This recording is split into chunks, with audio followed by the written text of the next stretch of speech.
Today is Thursday, February 25th, 2021. Roland Martin Unfiltered, broadcasting live from Jacksonville, Florida. Coming up on today's show, Calif, co-founder of Black Voters Matter, talks about the massive voter suppression that Republicans are trying to enact in Georgia. Also, what will be done to force Democrats to get rid of the filibuster in order to pass the John Lewis Voting Act. We'll discuss all of that with him. Also, on today's show, we'll talk about the results regarding Elijah McClain. Today would have been his 25th birthday, and of course, he suffered a heart attack after being arrested in Aurora, Colorado.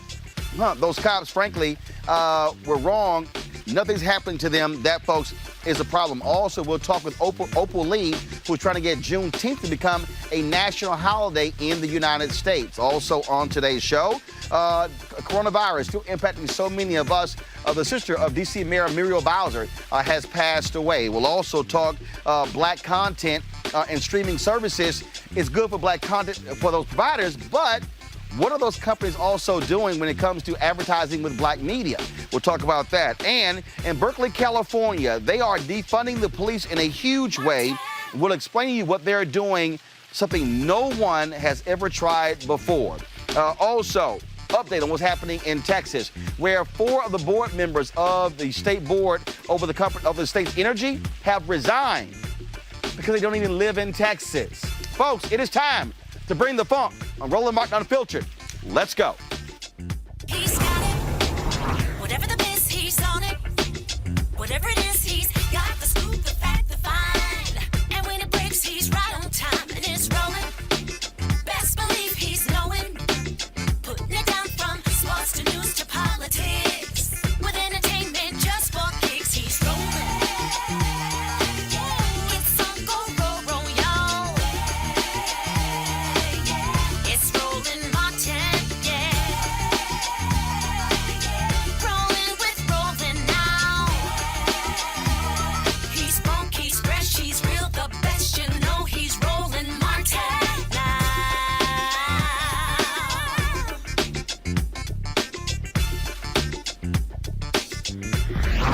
Martin.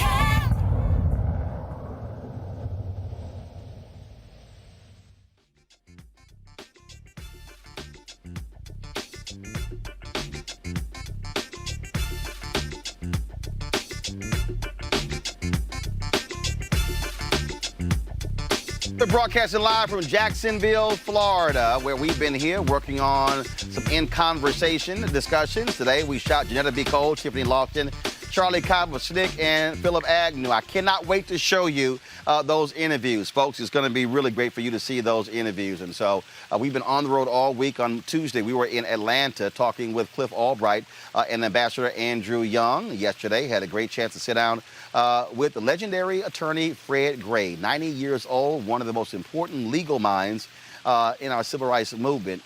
And, of course, the conversation today. And so we certainly look forward to that. All right, folks, let's get into it. Let's talk politics. First and foremost, what is happening here what's happening in Georgia. We've spent lots of time in Georgia talking about there. And we've been emphasizing to you about Republicans and what they're trying to do. All across the country, Republicans have been putting in place, proposing significant bills that will greatly undercut voting, especially black voters. In Georgia, what they're trying to do, folks, is beyond despicable. Because of what happened with Joe Biden and Kamala Harris winning that state and John Ossoff and Raphael Warnock both winning U.S. Senate seats, what they're doing, they're actually trying to get rid of voting on Sundays. They want to curtail early voting 5 days.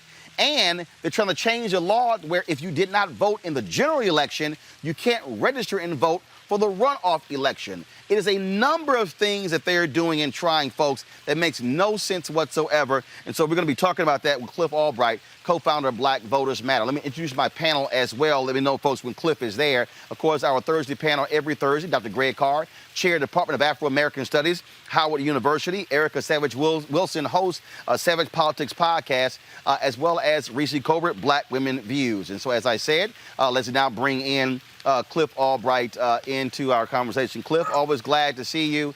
It's crazy, Calif, what they're doing there. And I keep telling people how dastardly it is what's going on. I mean, they are, to say they want to get rid of, because they're scared of souls to the polls, trying to cut early voting down to 5 days. The Republicans in Georgia want to cheat in all future elections. Yeah, and there's a couple of things that's amazing about that, Roland. Good to see you. One is that, basically what they're trying to change is a system that they set up. Back in 2005, they pushed the absentee voting, and mainly because they but the reality was that it was mainly their folks that they were expecting to use it. And to a certain extent, that's been true for some of these years. But as we all know, in 2018 and definitely last year, and then just last month in this runoff elections, Black voters, people of color all across the board, but especially Black voters, used it to a great extent, literally shocked the world by using the vote by mail process. So now a process that they set up, they all of a sudden want to scream is fraudulent and is a fixed situation. And again, keeping in mind that this state went through not one, not two, but 3 different recounts and accounting, whatever, to double check the election. The Secretary of State repeatedly has said that there was no fraud, that this was one of the safest elections that they've ever had. He told the entire country that there was no fraud, and yet you have all of these bills that are coming out under the guise of trying to prevent voter fraud. So we know exactly what it is. It's just straight up voter suppression. It's just straight up Jim Crow. It's just straight up poll taxes and counting of jelly beans. They are shameless in the ways that they're trying to steal our votes. And again, talking about how significant this is, they are scared to death next year of Stacey Abrams running against Brian Kemp for the race to be governor of Georgia. Also, Senator Raphael Warnock is going to be running for re-election as well. And so they are trying to rig. Donald Trump loved running his mouth. Republicans kept talking about how the election was rigged. This is actually election rigging, what they are trying to do in Georgia. Yeah, it's election rigging, and it's being led by folks that have been rigging elections for a long time. One of the main sponsors of the largest of these bills, the omnibus bill that includes a whole bunch of these procedure and voter suppression tactics in it, is a representative called Fleming, who years ago in a very rural county, right? And we say this all the time, that when we don't deal with voter suppression in rural areas that happens in the darkness, it's only a matter of time before it expands like bacteria, right? Or like a virus. And so this Fleming person literally was trying to steal votes in rural Hancock County, right? Trying to get people kicked off the voter rolls, right? Trying to investigate voters. And now this is the person that's leading the attack on the statewide voter suppression that's taking place. So again, these are folks that, they've been at this for a long time, but now with the emphasis of the big lie, right? The national big lie. And again, in spite of the fact that we know that there's no fraud taking place in these elections, these are the folks that are attacking our right to vote right here in this state. And again, it just really emphasizes why we critically, urgently, we need H.R. 1 and H.R. 4 at the federal level, the restoration of strengthening the Voting Rights Act, the John Lewis Voting Rights Act. We need these acts passed, not tomorrow, not next week. We need them passed yesterday, because that is one of the main ways that we're going to have to have a tool in order to fight against what's taking place, not just in Georgia, but all across the country. As you know, there were 200, it's estimated, I think the Brennan Center estimated that there's 253 bills that have been introduced in 43 states across the country. Not only that, one of the things they want to do, they want to only allow absentee balloting for folks 75 or older. That's right. I mean, limiting the absentee to 75 and older, getting rid of no excuse, requiring multiple hard copies of your photo ID. There's even versions talking about, just like they have in Alabama, where you might have to have an affidavit or a witness signature or something to that effect. All of these things, I mean, the range of tactics that they are using, again, is really just shameless. They're not even trying to really hide that it's voter suppression. They're not even really trying to hide. And they've been caught on video in the past. I think it was the Republican Speaker of the House, I believe, who was caught saying that if we continue to do this, vote by mail and expanding this voting, that Republicans will never be able to win another election. So they've been very honest about what it is that they're trying to do. The question is, what are we going to do to stop them, both in terms of stopping them in the legislature, stopping them in the courts? As you know, Roland, we're not afraid of suing state of Georgia.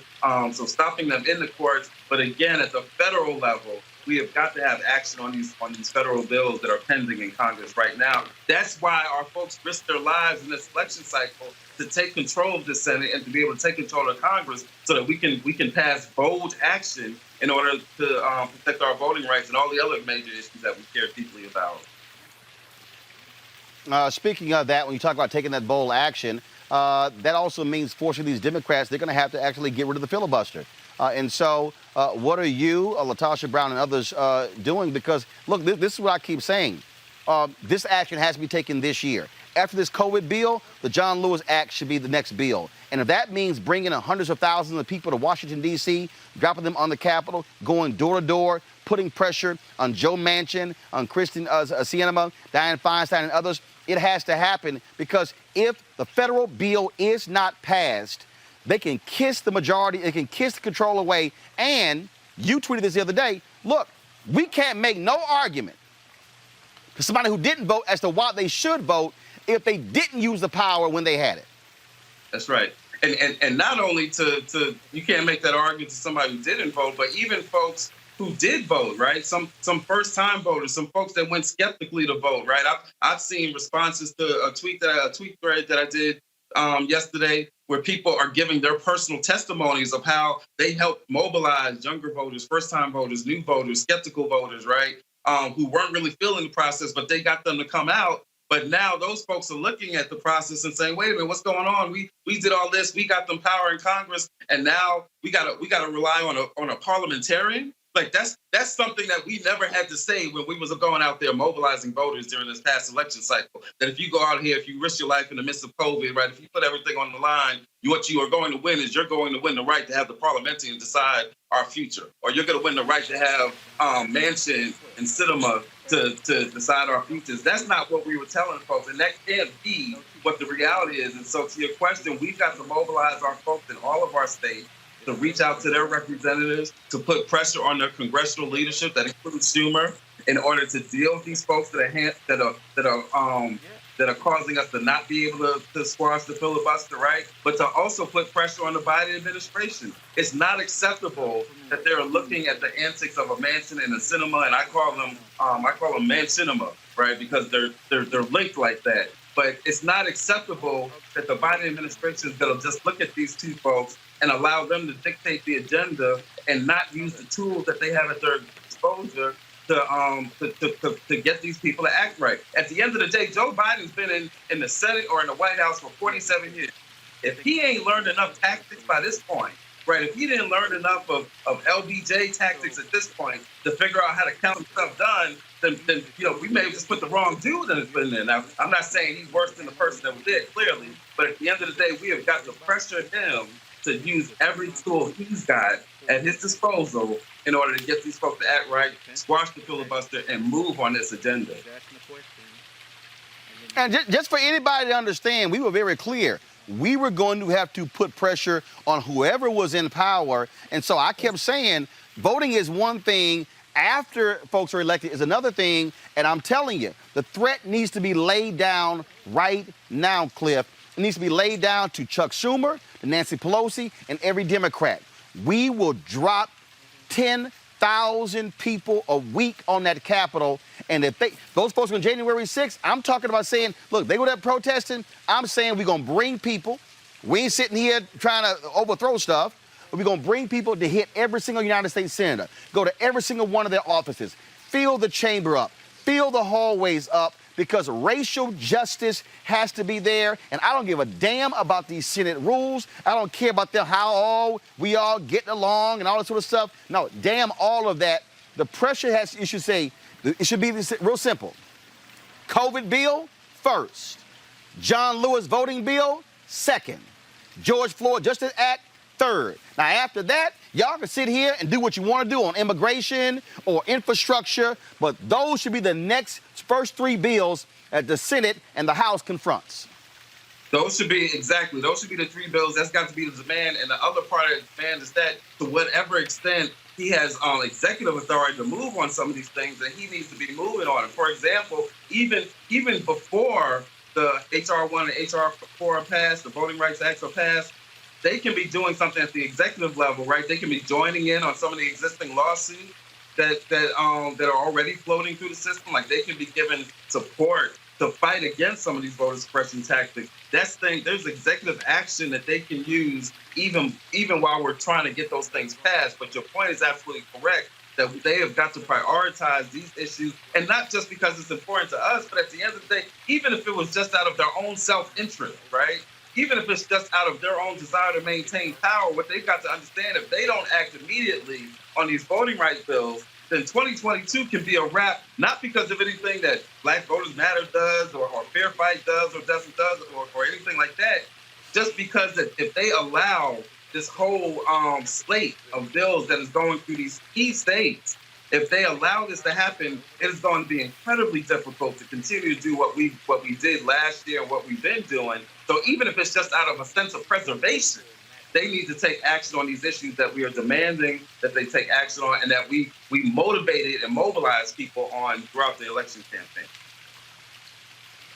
And let's be real clear. Okay, let's just be real clear here. Republicans, we see what they doing.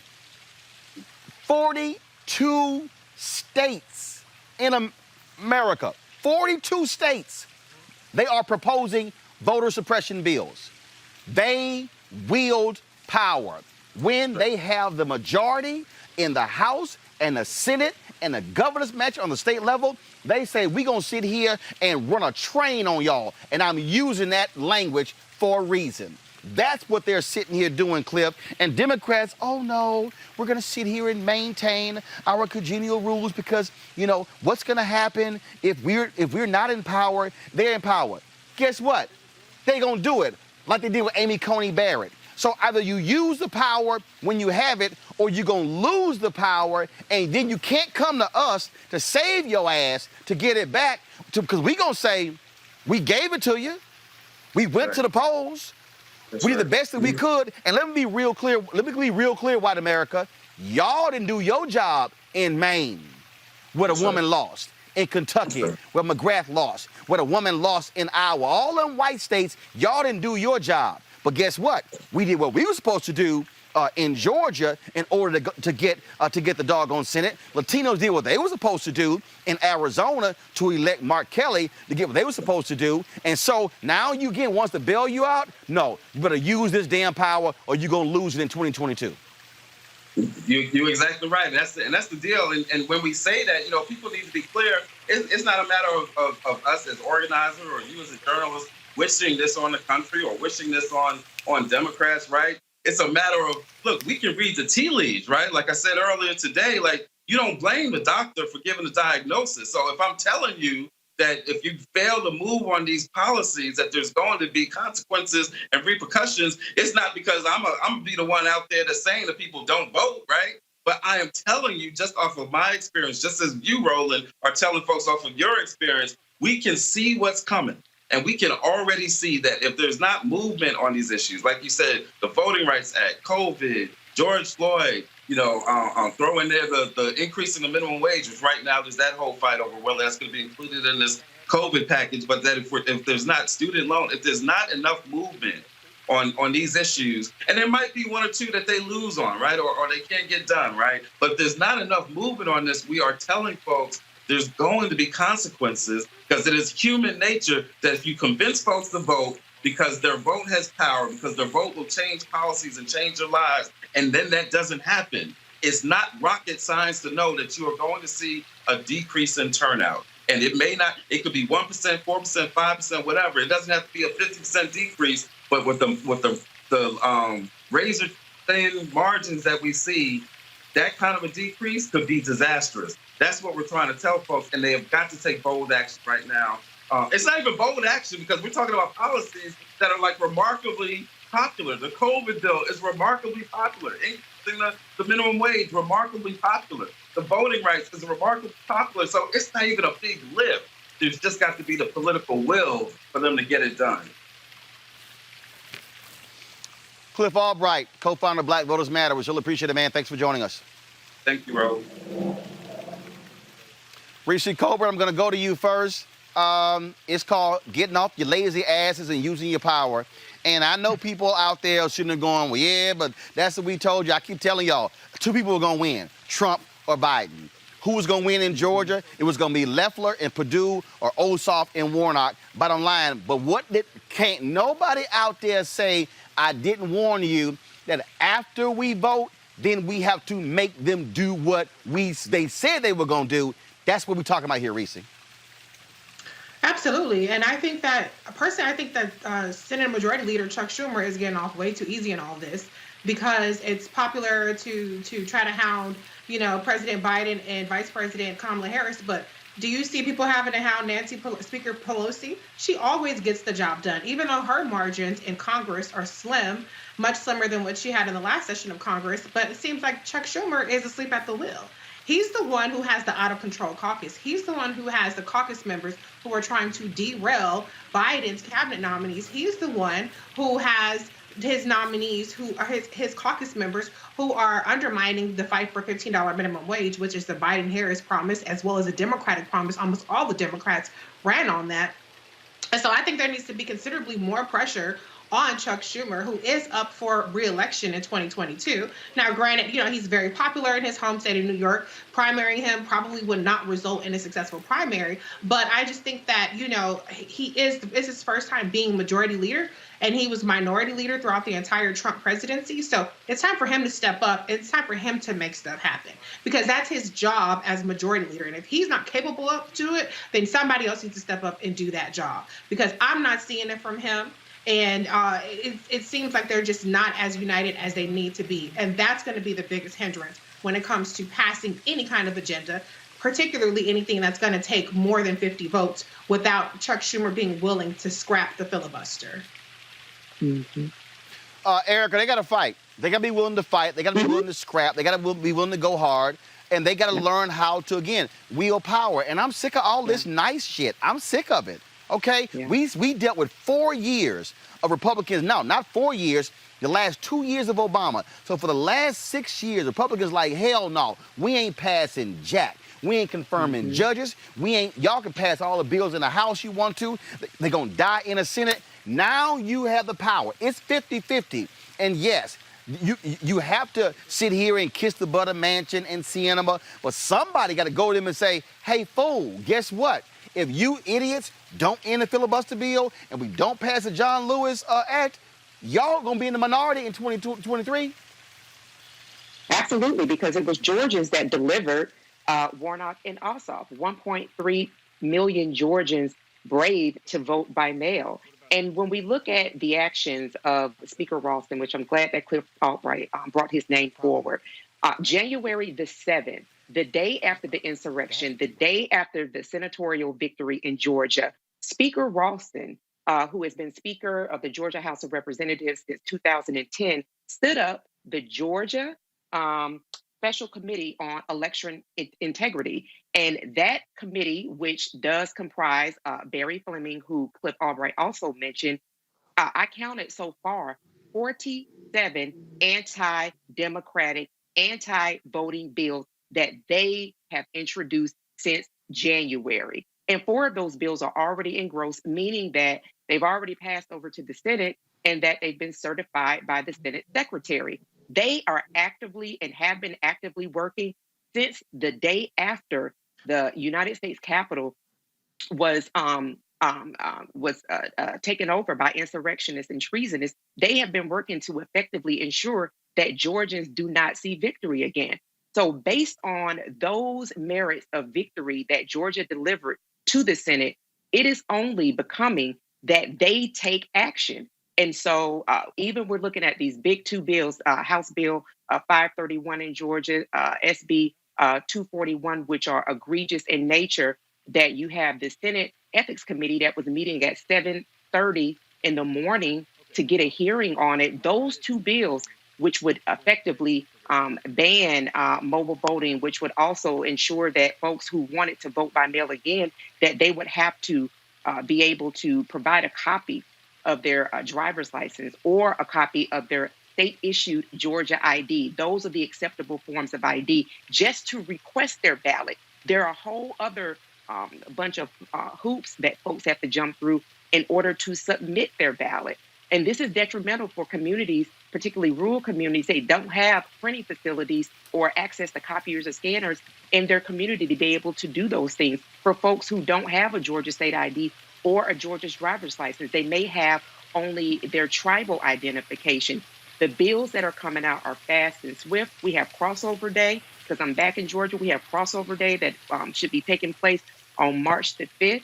And if those bills get over to crossover day, then we're really talking about an uphill battle. So Georgians are getting ready. They are protesting today. There's another big protest that'll be happening on Monday when these bills will either be going through committee or have another hearing or actually go through HB 531, be going to the floor for a vote.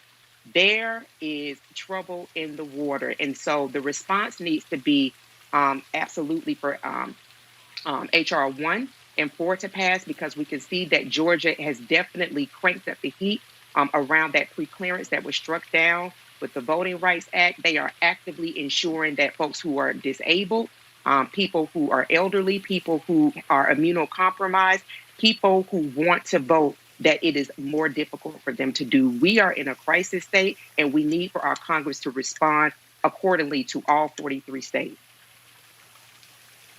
Bottom line here, Dr. Greg Carr, for those people who don't understand history, who don't understand the reality, black leaders, civil rights leaders, for years, they have threatened, they have made it perfectly clear that we're going to use the power of the people to bring them to the nation's capital to force you to do what you do. It was A. Philip Randolph who threatened a mass march on Washington to force the hand of President Franklin Delano Roosevelt.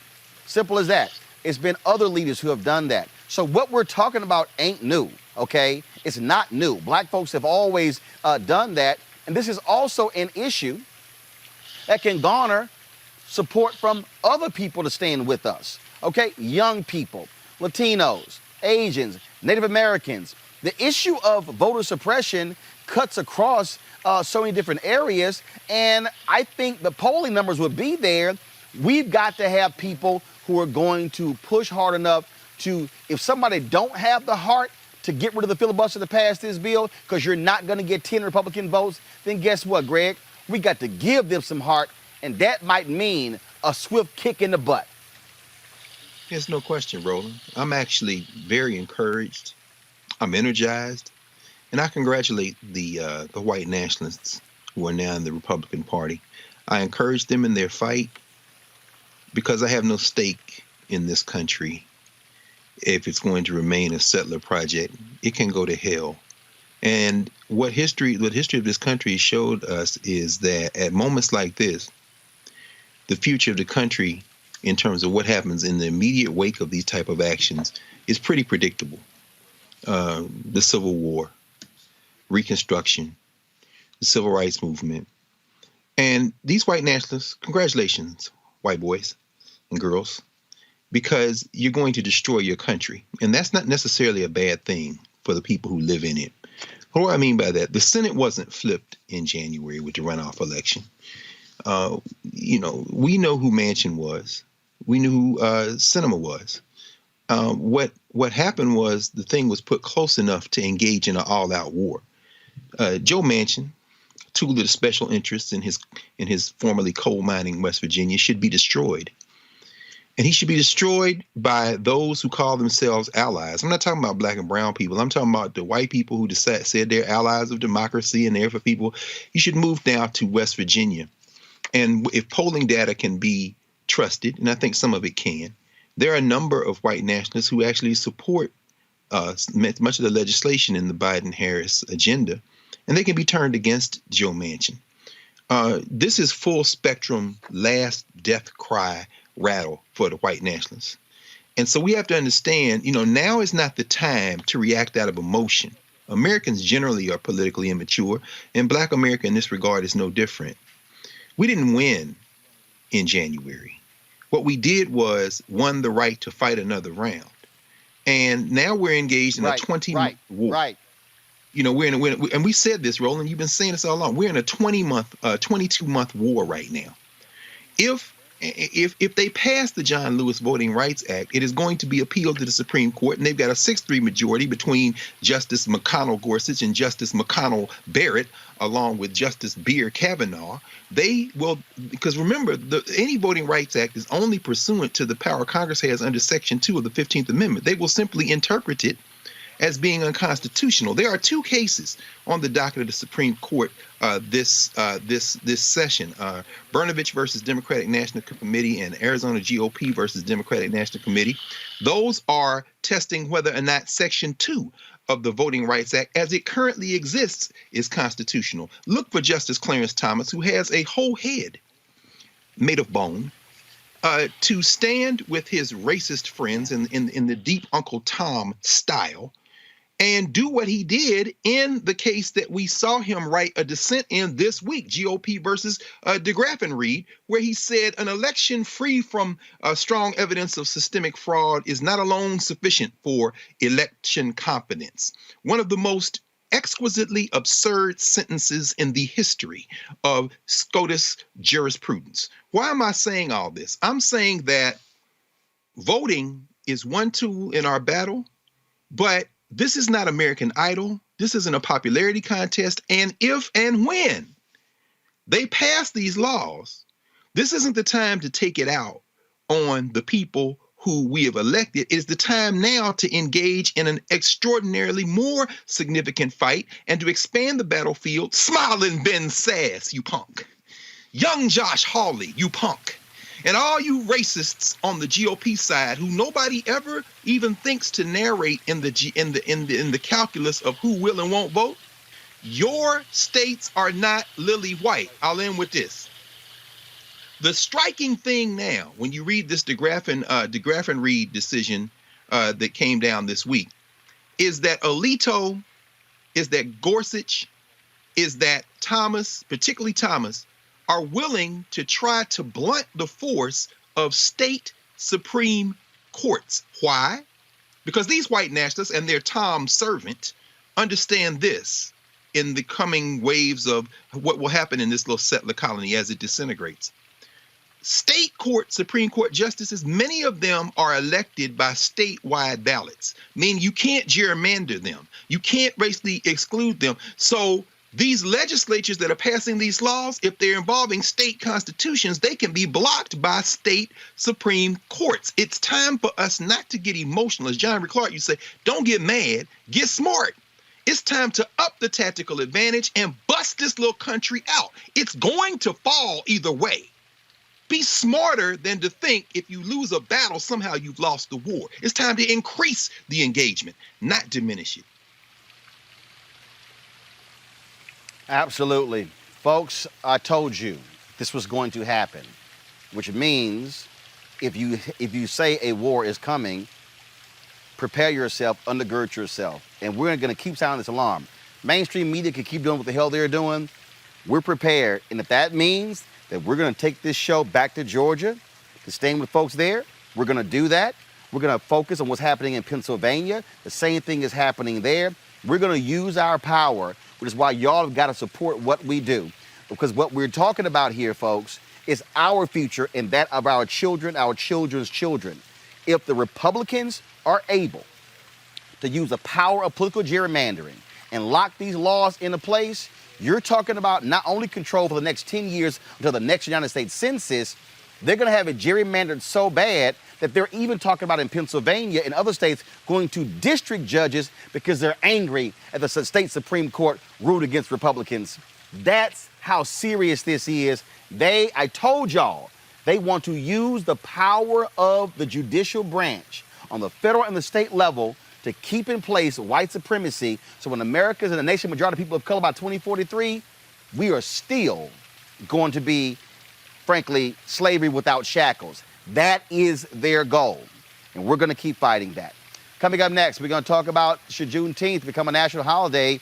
The woman who is speaking out, trying to make that happen.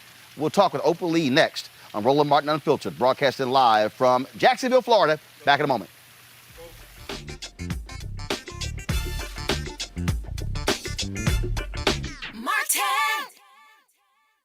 I grew up wanting a lot of activities in my neighborhood that was in close proximity. You know, my mom wasn't always there, so I didn't always have a ride to places.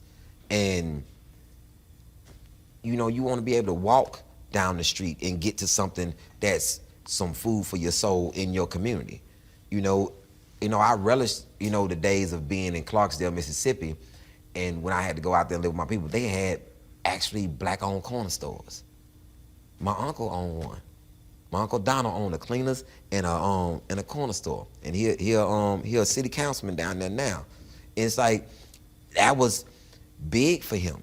He was like, yo, man, you got to own something. Got to own something. His wife was named Louise. It always killed me. I used to call him George Jefferson. His name was Donald, because his wife was named Louise. And that was big to see my family own and stuff. And it just cultivated what my dad told me. My dad, he's not a lot. He didn't say a lot of good stuff, but the three things that he did give me: play chess, so you'll be a thinker. You don't have to work for nobody. He told me that. I say, you don't have to work for nobody. The same energy that you put into for somebody else, you can put that same energy into it for yourself. And then he'll go into his spiel. See, they talking about black people don't want to work. Black people just don't want no jobs. You know what I'm saying? We don't work for nobody else. We want our own stuff. That's it. Give me my own stuff. I come to work every day. You know what I'm saying? he going through his own spiel. And, like, I don't work for anybody. I'm Deion Cole, and you're watching Roland Martin, Unfiltered. Stay woke.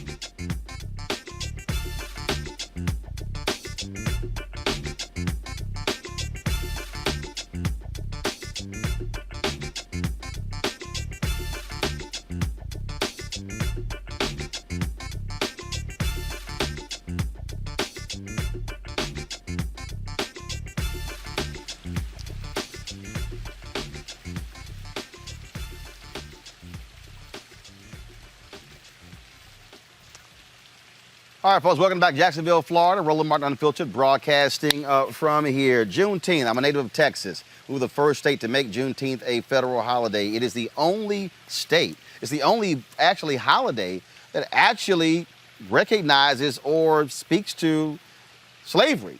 Now, keep in mind, we're celebrating a holiday where black people in Texas found out 2 years late, okay, 1865. And so after Texas made a state holiday, thanks to the late Representative Al Edwards, my frat brother, other states begin to celebrate Juneteenth in different ways. Now, there's an effort. Folks want to make it a national holiday. Now, y'all might remember when that fool Donald Trump said that part of his little Black Platinum plan would make Juneteenth a national holiday. It actually could already be a national holiday if Senator Ron Johnson of Wisconsin would not have blocked it in the United States Senate.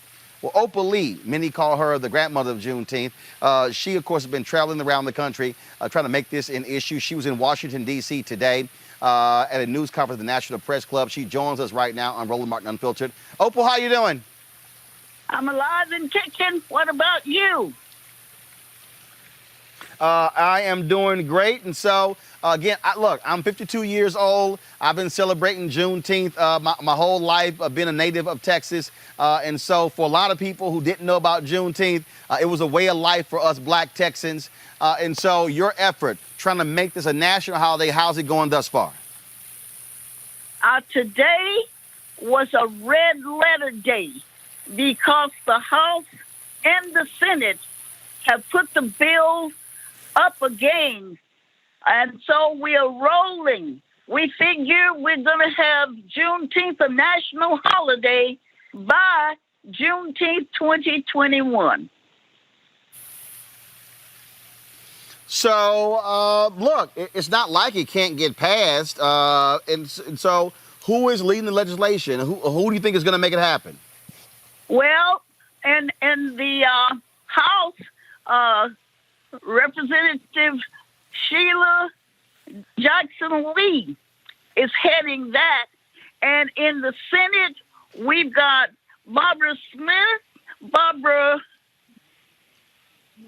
Tina Smith, and Martin and Cornyn. Those are the ones in the Senate who are backing it. So again, it is something that's Don't important, let me but forget beyond Cory just. Booker. Go ahead. You said Senator Cory Booker. Go ahead.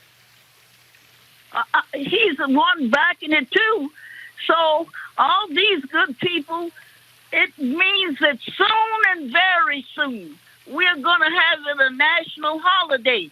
And the fact that some 49 states have some type of celebration of Juneteenth and all overseas. So it's long overdue. I certainly agree with you. It is long overdue. We appreciate all the work that you're putting into traveling this country, trying to make Juneteenth become a national holiday. I thank you for letting your viewers know, and we need everybody and his daddy to go and sign our petition, to Juneteenth.us.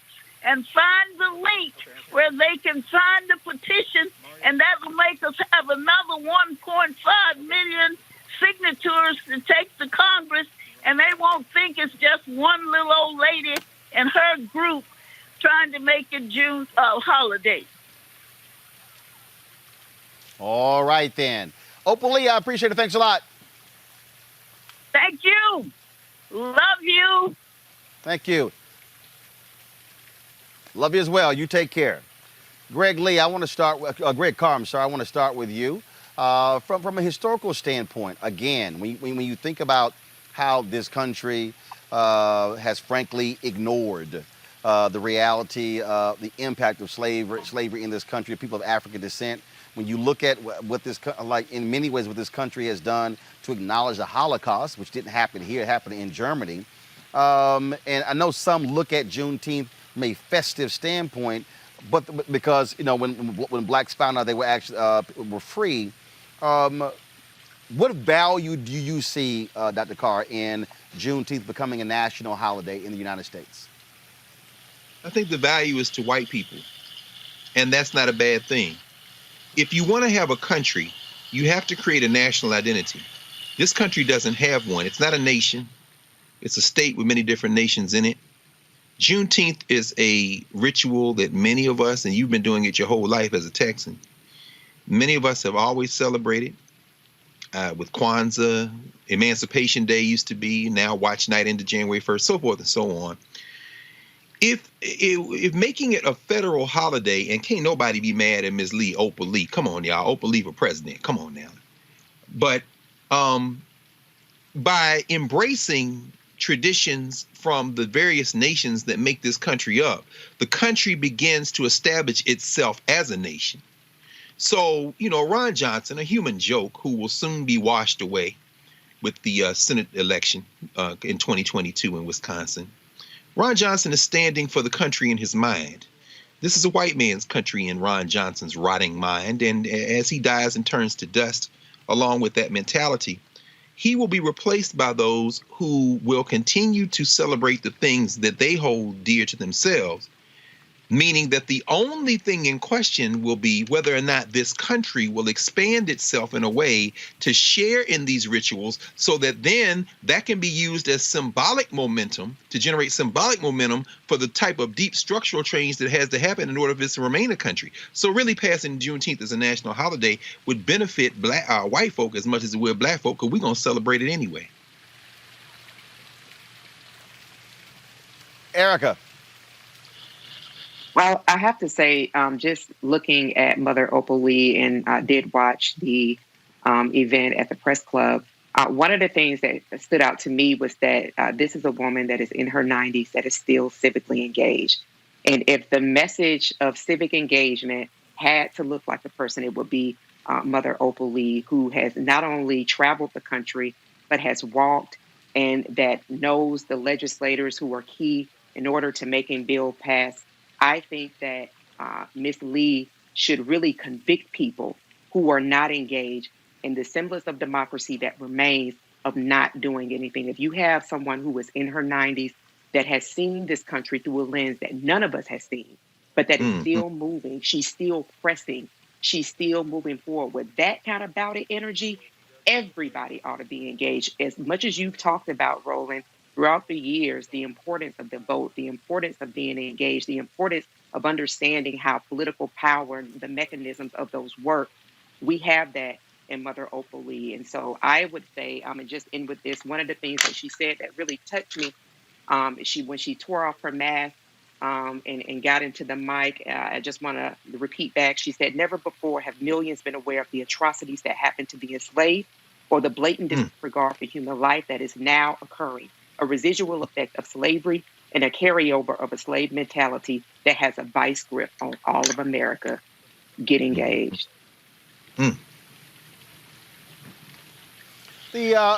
One of the things that jumps out at me, Reese,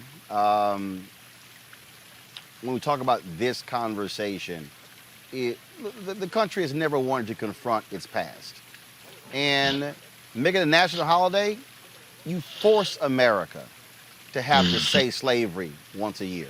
You force America to have to require learning modules. You force America to have to confront it. And you force corporate America, who think they probably will salivate on this, to think they're going to come pimp us with Juneteenth. Let's be clear. I've been noticing all these corporations all of a sudden trying to embrace Juneteenth. But who are you spending your money with?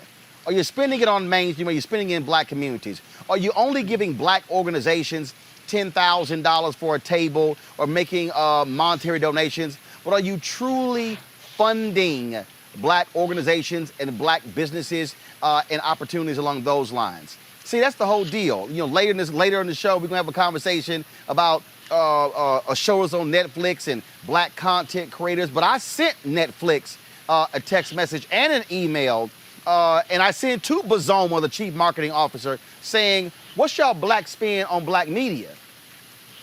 You want it's like you want folks to watch your content, but what are you spending your money on? See, again, I keep coming back to the money, because if you don't deal with the money, then Reese, you were ignoring that they were dealing with the money with us when it came to people of African descent being slaves. We made capitalism real. We built the economic engine of this country.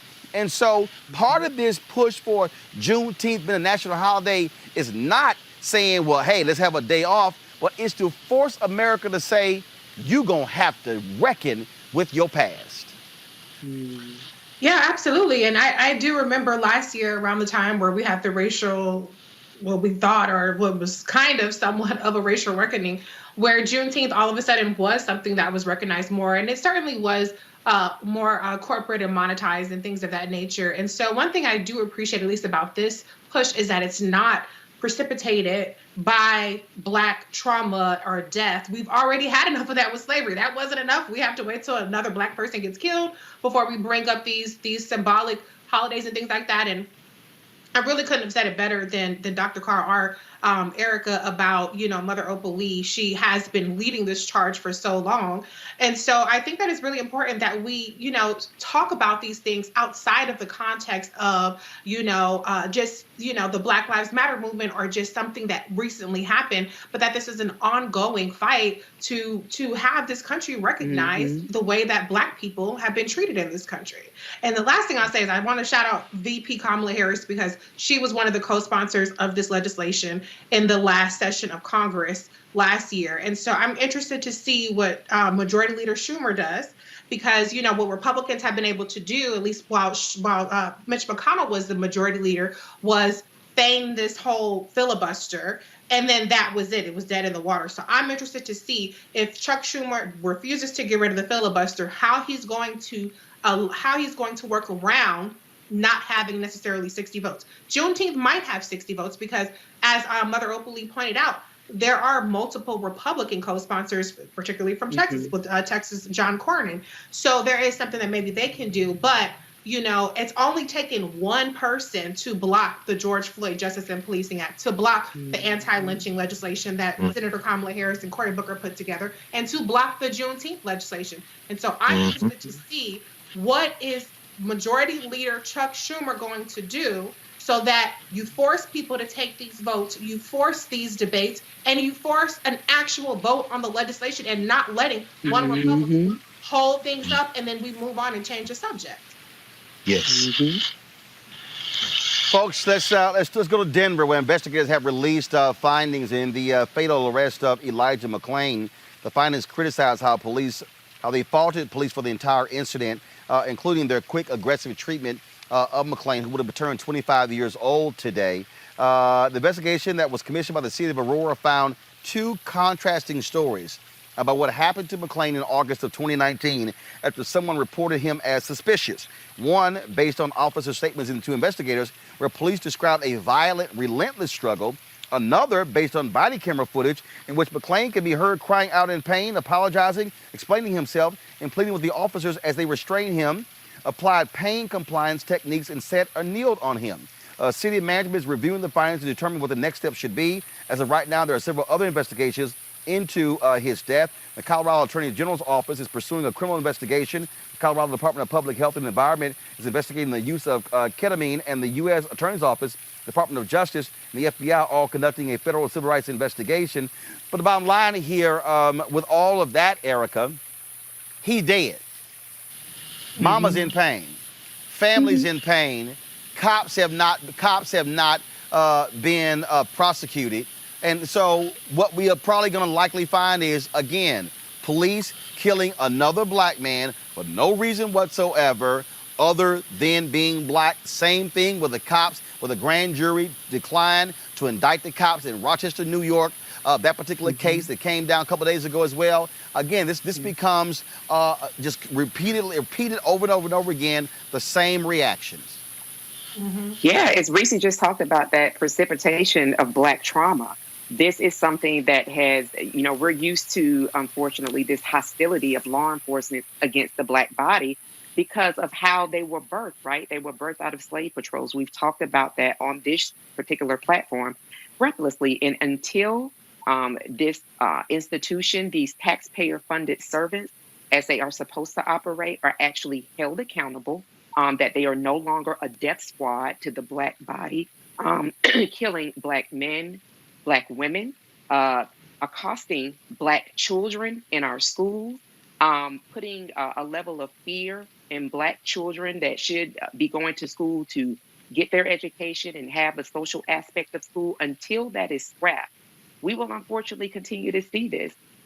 You're thinking about Elijah McClain, and then we just had Ahmaud Arbery, who was killed not by police officers, but by somebody who did have some type of engagement with law enforcement here in just a year ago. And we're still awaiting justice for that particular case. So there has to be some level of responsibility that can be felt by those people who enter into agreements to protect and serve all people.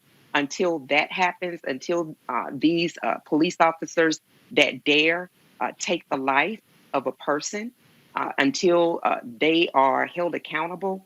Unfortunately, I've just read another story today of a black man that was gunned down unarmed by a police officer.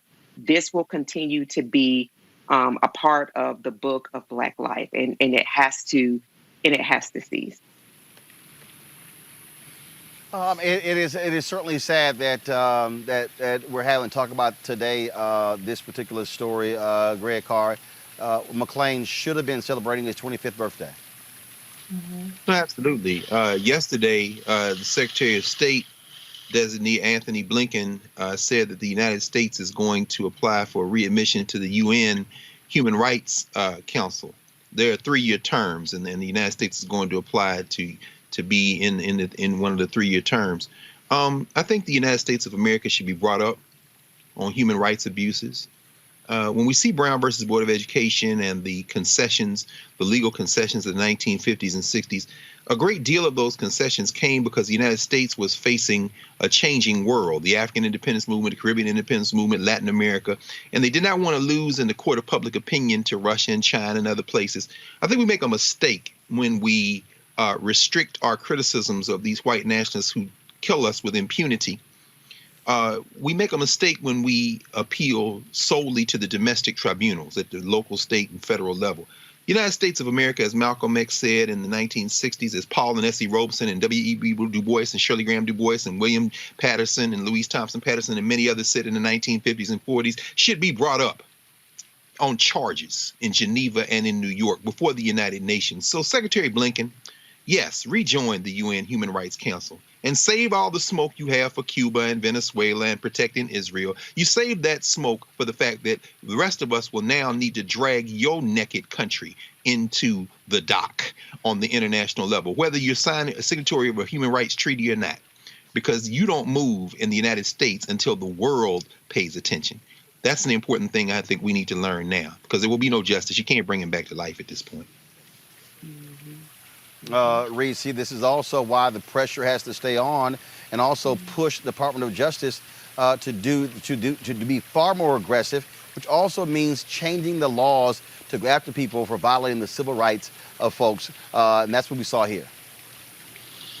Absolutely. I mean, the Department of Justice was a complete joke. Well, actually, it was doing what it was intended to do under the Trump white nationalist regime, which is to actually propagate white nationalism and abuse against black and brown bodies. But under the Biden-Harris administration, they do have some really solid people lined up, Vanita Gupta as well as Kristen Clark. Mm-hmm. But we see that they're the ones that are actually under attack by the Republicans in the Senate, even when it's a Merrick Garland hearing for Attorney General. And so I think this is one of the ways that the Republicans are kind of trying to obstruct and slow walk the progress that the Biden-Harris administration has in terms of the agenda for these consent decrees, for these investigations. But let's be honest, investigations do not bring back dead people, murdered people, lynched Black people. And so there has to be some sort of change. The George Floyd Justice and Policing Act is a part of that. And that's something that President Biden tweeted about today. He's looking forward to signing. It's coming up potentially in the Senate next week. I think it's coming up in the House next week as well. And so we'll have to see what happens with that. But the reality of it is that we have a structural issue in our society that does not value Black lives. We have people who appoint themselves slave patrols. So it's not even just a police officer, a law enforcement issue. It's people who feel like Black people are not full citizens and that they have a right to control our whereabouts, to oversee us. And when they feel threatened or when they perceive a threat, whether it's real or not, they have a right to take action against that. That's something that's not going to be solved by legislation or even the Department of Justice. All right, folks, going to a quick break. When we come back, we're going to talk about City of Berkeley defunding the police, a very aggressive plan they're doing. That is next on Roland Martin Unfiltered, broadcasting live here in Jacksonville, Florida.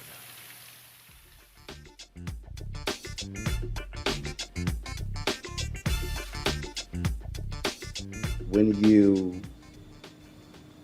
think about the fact that 2043, we are going to be a nation that's majority people of color.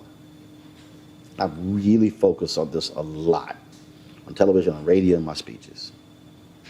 That my focus is trying to prepare us to have demographic power while also having educational, economic power at the same time.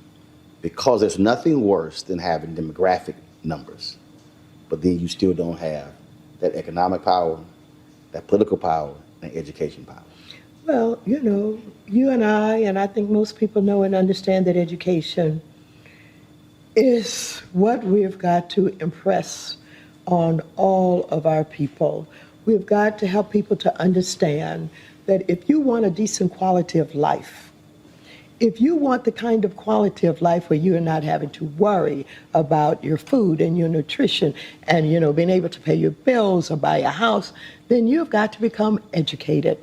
The more education you have, the larger the paycheck is. And of course, we've got to be involved in entrepreneurship, taking the talent that we have to create businesses. And there's a lot of opportunity for that. Hi, I'm Vivian Green. Hey everybody, this is your man Fred Hammond, and you're watching Roland Martin, my man, Unfiltered.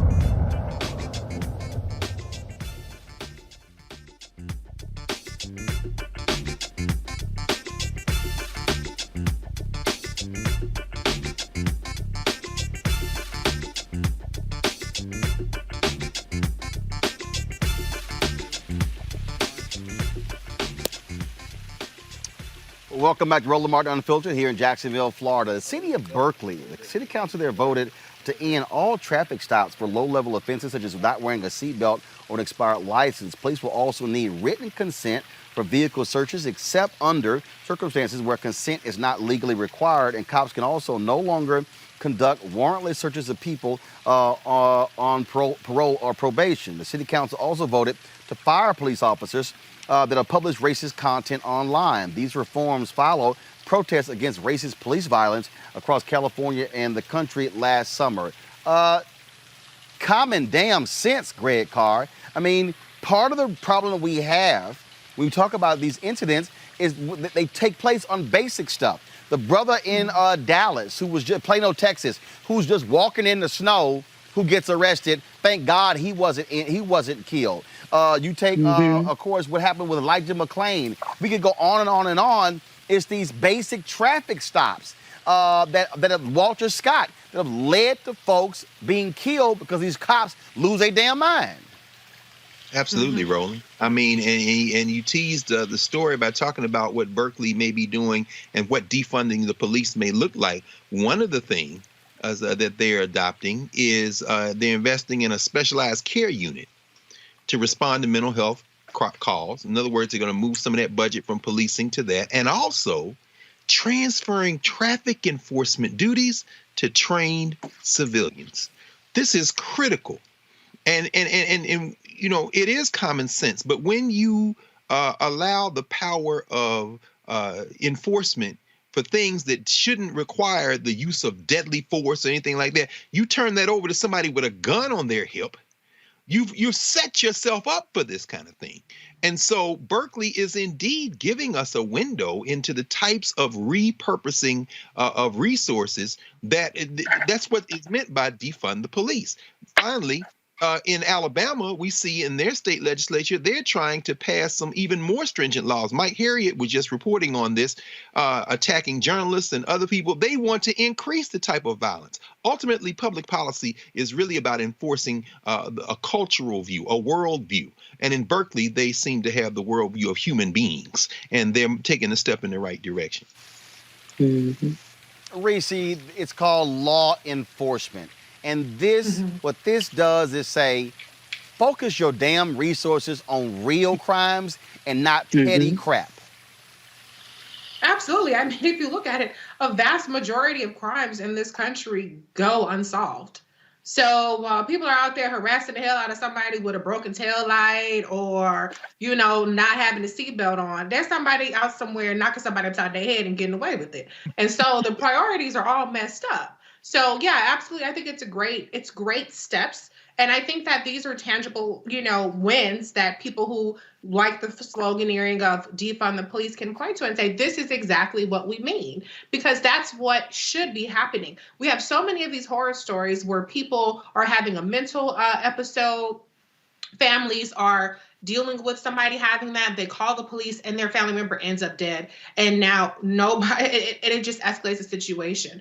Philando Castile is another person who was involved in a traffic stop and he was murdered from that. We have so many of these examples. Sandra Bland pulled over for what? Failure to signal change or something stupid like that. And next thing you know, she's dead in her jail cell. And so if you, to Dr. Carr's point, if you have somebody who isn't gut trigger happy or who isn't on a power trip, who thinks they can pull somebody over, particularly a black person, and harass the shit out of them and get their rocks off of, you know, wielding their authority. If you have a trained person who's really just there to handle the traffic stop and that's it, then we might see some different outcomes. So this is a great step forward, but we need a bigger emphasis on mental health and the mental health responses, and we need a bigger emphasis on enforcing safety.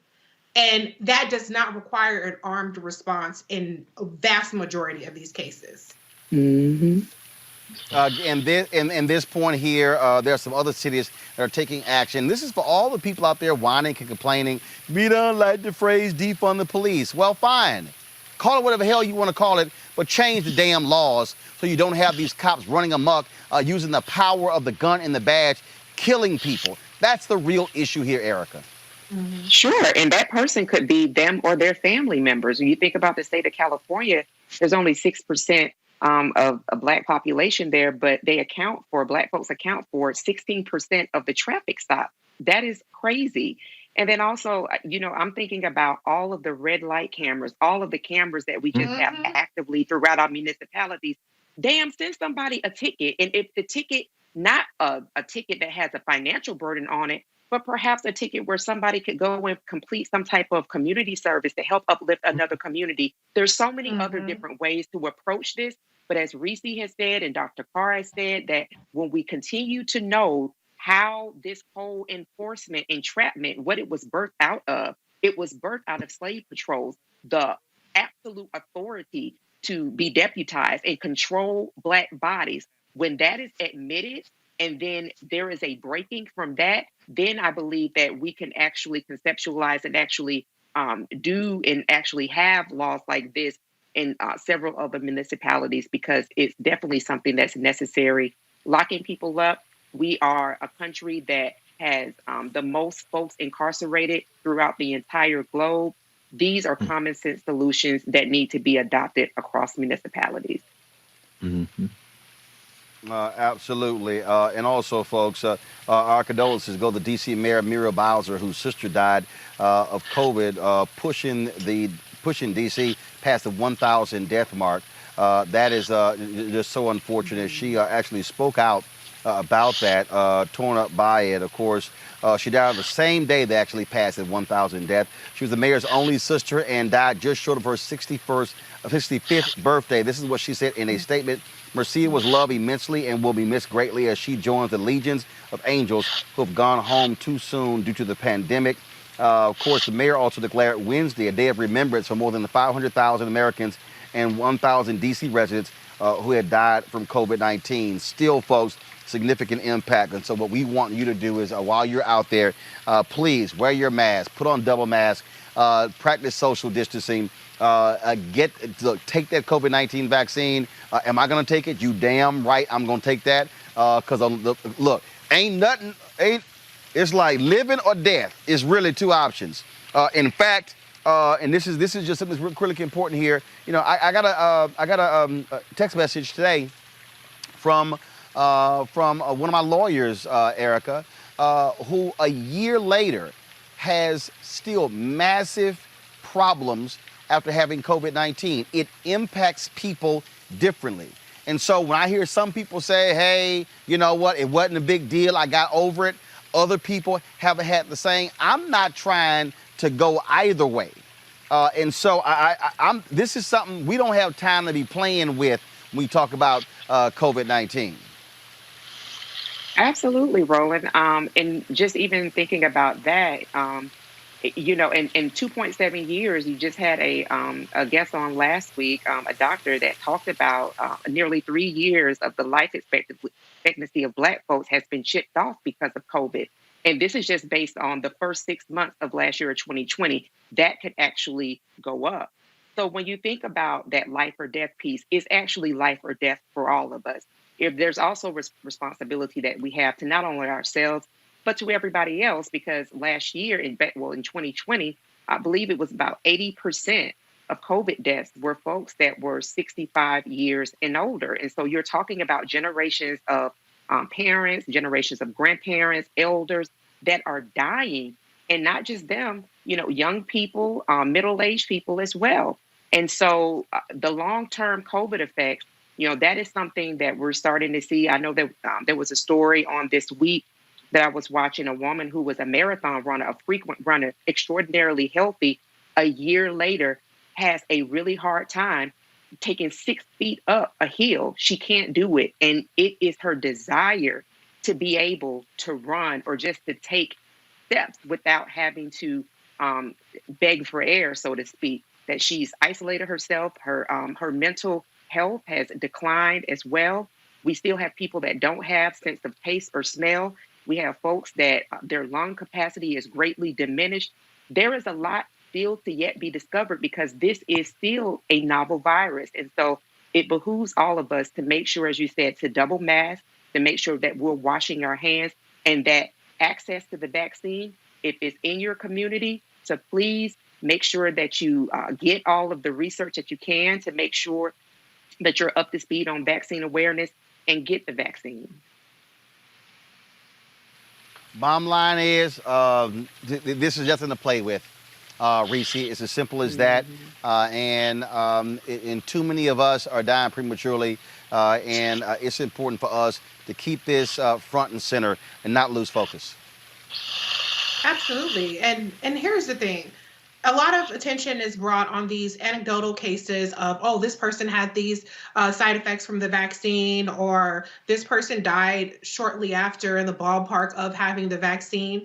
And not enough attention is paid to the fact that the 7-day daily average of deaths in this country is over 2,000 still. There's 70,000 cases on average every single day. And we still haven't seen the full impact of these various mutations that are starting to spread in smaller locations, or I shouldn't say small locations, but in smaller cases, but we haven't seen them yet. In these cases, these mutations we know, these variants, are more infectious and more contagious. And so we have to keep our foot on the gas, and we have to bring that much more attention to the fact that people are still dying. And here's another thing. The vaccines haven't been tested, or they're not available for children. What we do know is that Black and brown children actually account for a vast majority of the juvenile and child deaths. And so that means that parents, if you can stop your child from getting it, or if you can stop yourself from being more susceptible to getting it, it doesn't necessarily prove that you can't transmit it, but it's more proof than not that it's more effective. There's more evidence coming out that it is effective in stopping transmission. So there are things that you can do for your children who can't take the vaccine. And so we have to really be vigilant here. If you don't want to take it, that's on you. But at a bare minimum, please do not spread disinformation and misinformation about the vaccine. Do not spread disinformation and misinformation about treatment, about prevention for the COVID-19 vaccine. A lot of the stuff that people are saying, and I just tweeted about this the other day, about zinc and vitamin C and all these things, all you have to do is simply Google it, and it'll come up showing that these are not proven effective measures at preventing or solely treating, okay? Now, your doctor might say do that in addition to steroids and other medication that they're giving you. But like I said, and I'm not trying to be funny, juices and berries is not going to save you from getting vaccine. Drinking hot ass tea, like T.I. said, is not going to save you from getting getting COVID. So we have to just be science-based. We have to be logic-based, and we have to do what we can to protect ourselves. Greg Carr? No, I agree. I mean, I do not shoot stuff in my arm. You take out the mandatory school shots, and I don't get the flu shot. I don't get anything, like that. However, we are in a moment when as you said, we're talking about life and death. So yeah, I'm going to take the shot when my opportunity comes. We're also in a capitalist society. So yes, we see AstraZeneca, we see but we also see Johnson & Johnson on the verge of a one-shot COVID vaccine that seems to be highly effective, particularly against more severe forms of COVID-19. 86% efficacy against severe forms of COVID-19 in the U.S., and 82% against the severe disease in South Africa, where the new strain has caused the South African government to say, okay, the AstraZeneca is not working, the two dose. Why am I saying that? I'm saying the market will continue to push. These companies are going to continue to push to perfect these vaccines. I'll end with this. We don't know how long the vaccines will be good for. In other words, is it a 1-a-year shot? Is it going to get to do it every 4 months or so forth? We know now that as we're sitting on about 1.5 million, between 1.5 million and 1.7 million shots administered a day in this country, kind of slowed because of the weather crisis over the last couple of weeks.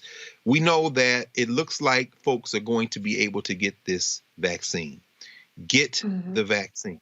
And that's from somebody that nobody shoot nothing in their arm. So trust me, everybody talking about conspiracies. Oh, it's not a conspiracy. I'm Black in America. I know damn well they experiment on us. I know damn well. But if you're shooting in your arm, then I'm gonna shoot it in mine. Yeah.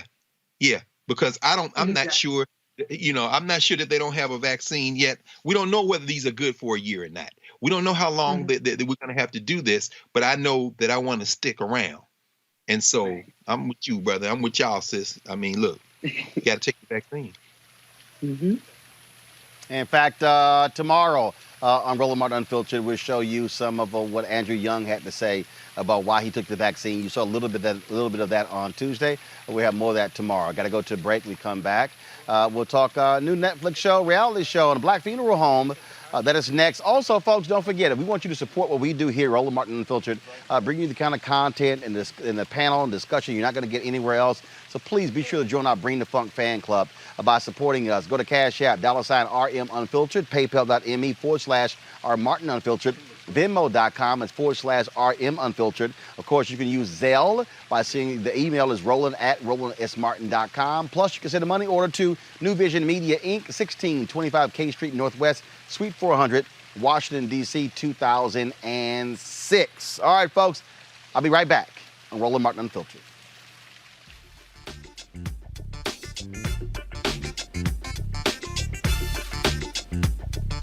For me, the reason I see the value, so my parents worked elections. They volunteered for campaigns. They ran phone banks.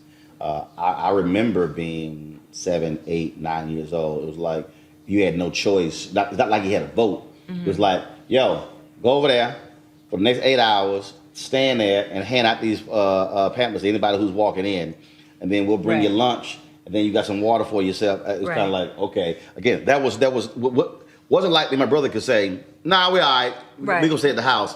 It didn't work that way. And so for me, that was a huge part of my upbringing. And look at you now. And it's very interesting because for me, service was a huge part of my upbringing. And that's just something that's just, it's a natural thing. I don't think twice about going out and doing community service. I don't think twice about giving up my Saturday mornings, even if I stayed out late on Friday nights. I don't think twice about going to church in the mornings. I think that might be even bigger than the civics piece in schools. I mean, I think that at this point, having that in schools at least gives the children the opportunity to go home and ask their parents, so Mom, Dad, what is this? What do you think we should do about this? This is what I learned in school today. Let's talk about it. At least gives the children something to bring home and start a conversation with. However, if the parents start that for the children, then, then the children can go to school and say, hey, why am I not learning this here? Why don't I have a civics class? You know what I mean? And we'll have more Roland Martins running around here. Hi, I'm LD Barge. Hey, yo, Peace World. What's going on? It's the Love King of R&B, Raheem Devon, and you're watching Roland Martin Unfiltered.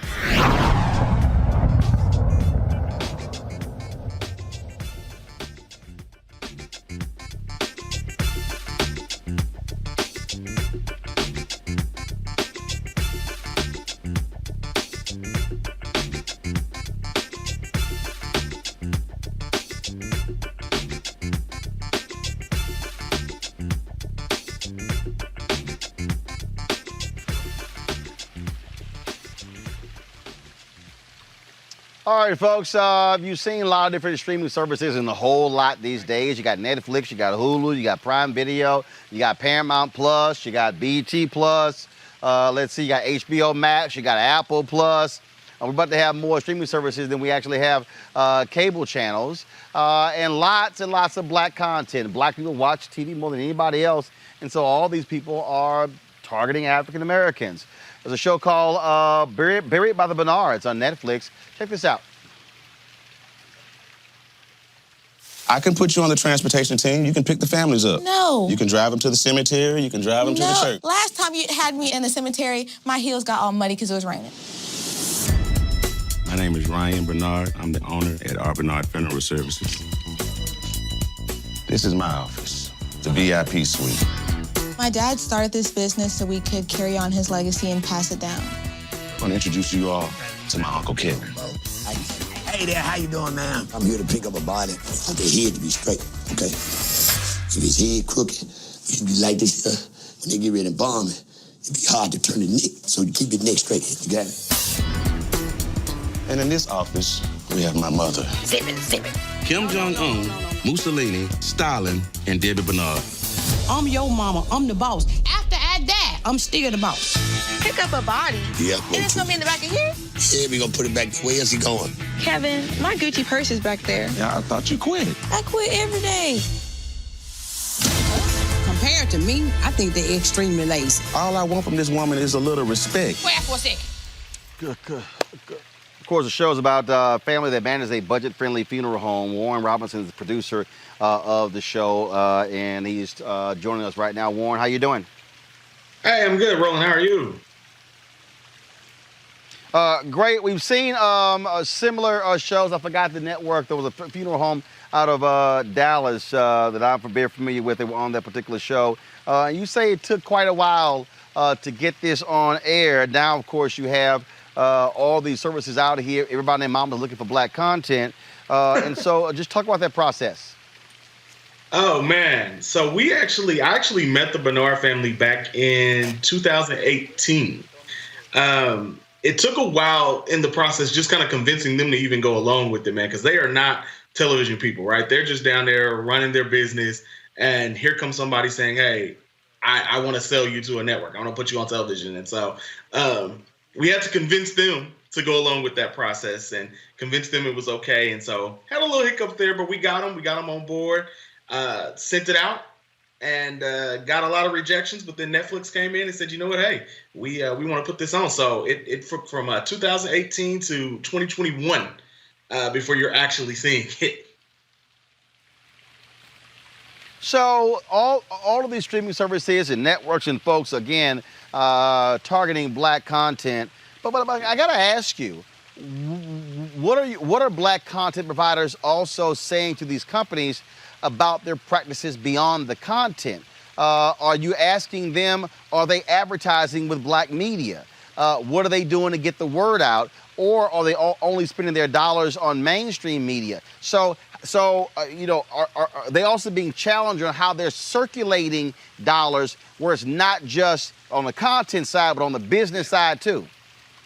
Well, actually, I heard that, Roland, and I heard you bring that up, and that's a very valid point that I think you and everybody should be pressing on and saying, hey, if you are creating black shows, starring black people for black eyes, are you also making sure that those dollars are being spread to the black community? And that especially includes black media. So I hope that the networks and the streaming services are actually doing that. And it's all up to all of us to kind of hold their feet to the fire on that. We as content producers ourselves, we have, very little say. I don't work with the departments that handle any of the media and all that. We have our execs who work in our specific departments. That's kind of who we report to.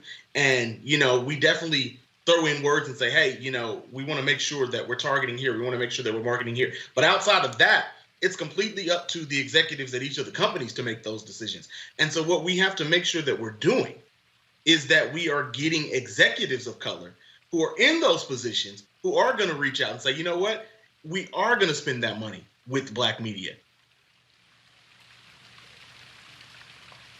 Well, and that's the piece there, because again, I think what also we have to make sure on the production end of these shows that we're seeing black folks behind the camera, not just as producers, not just black executives, but my whole deal is who are the audio people, who are the lighting people, who are the folks who are shooting, all of that, the caterers, the limousine company, because there's an entire industry that's behind the camera that we also are not being targeted. Absolutely. And it's a lot of money behind the camera, as you say. And so one of the great things about being a black content creator is that you are able to kind of have that sway and that influence. And so you are able to say, listen, we need to make sure that we're hiring some black people for these roles here. And that's one of the things that I insisted upon. And so you're able to open those doors and give opportunities to a lot of other up-and-coming black people who are trying to work behind the scenes as camera operators or as story producers or whatever the case may be. Because if no one opens the doors, then they don't get chances. I remember some of the producers talking about the fact that there is a rumor, I don't know if it's true, that the streaming services won't even hire you if you've never worked on a streaming service before. Well, somebody has to give you that first opportunity. Somebody has to open that door so that you can work on these kind of shows, so you can keep getting those jobs. And so that's one of the things that, I was glad that we pushed for in saying, you know what, no, we're going to have black people behind the camera in as many roles as we can fill them in. All right, then. And so how many episodes of Buried by the Bernards are there? There are 8 episodes on Netflix right now. All right. Warren Robinson, we surely appreciate it, man. Thanks a lot for joining us. Thank you, Roland. I appreciate it. All right, then. Look at my panel here. Greg Carr, the thing the reason I keep really focusing on this is because, again, it's how is one making a deliberate effort to use whatever influence they have to ask the necessary questions. To begin to say that, you know, sure, I want to see more black executives with Netflix, but I also want to see how you spending the money. I want to know, okay, and again, and let me be real clear, Reed Hastings, the CEO of Netflix, last year announced that Netflix was depositing $100 million in black banks. They announced the initiative that they were engaged in. That's the kind of stuff that we have to talk about. That's literally what Dr. King was talking about on April 3rd, 1968, in terms of depositing money in black banks. That's literally what Operation Breadbasket was doing. But Operation Breadbasket was saying, we want jobs, we want you working with black businesses, putting money in black banks, making investment. We are driving these streaming services, these networks, with our eyeballs. I'm saying the same thing about Starz and Showtime and HBO and Netflix and Hulu and Prime and all the new ones coming along. And what I'm saying to black people, if you're giving somebody your eyeballs, but they're not spending money on folk who look like you, what we are doing, Greg, is making other folks rich. And again, monetizing black culture and black people holistically, not a portion of it, holistically benefiting. Oh, no question, brother. We know that black folk have been the entertainment in this white nationalist country since the beginning. So whether it be Norman Lear and everything from Good Times to Jeffersons and All in the Family at CBS, whether it be Fox within Living Color, Living Single, whether it be NBC with 227 and The Cosby Show, A Different World, these networks have always harvested black talent for profit. And what you see in the cable area, certainly Comedy Central, certainly Bravo with the Real Housewives franchise, they have now perfected shrinking the necessary investments to pay talent. Reality shows are a form of entertainment sharecropping. They take what, maybe $100,000 to $500,000 an episode to produce, and they get product placement. You've got ad revenue coming in, and people just glad to be there. So the question then becomes, how, as you say, do we leverage, if we can leverage it all, the type of influence that we might have for a split second to transfer some of this insane amount of revenue that is streaming into the pockets of these folks into our communities? I don't know that we have a good answer for that, but I think part of it requires those who are the folks who are the producers and others to say, if you don't do this, we'll move to another platform. Because capitalism, ultimately, you're jailbreaking it now. Roland Martin Unfiltered. You can put a reality show on YouTube. Look at the career of Issa Rae that begins with Awkward Black Girl.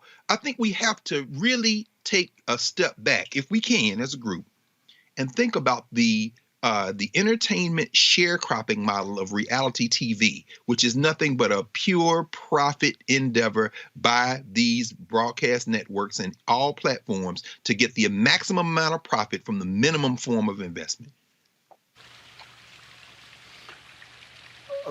Reese, I remember when Michael B. Jordan announced what he was going to require working for this diversity, this equity, I forgot what they called, race rider, whatever they called it.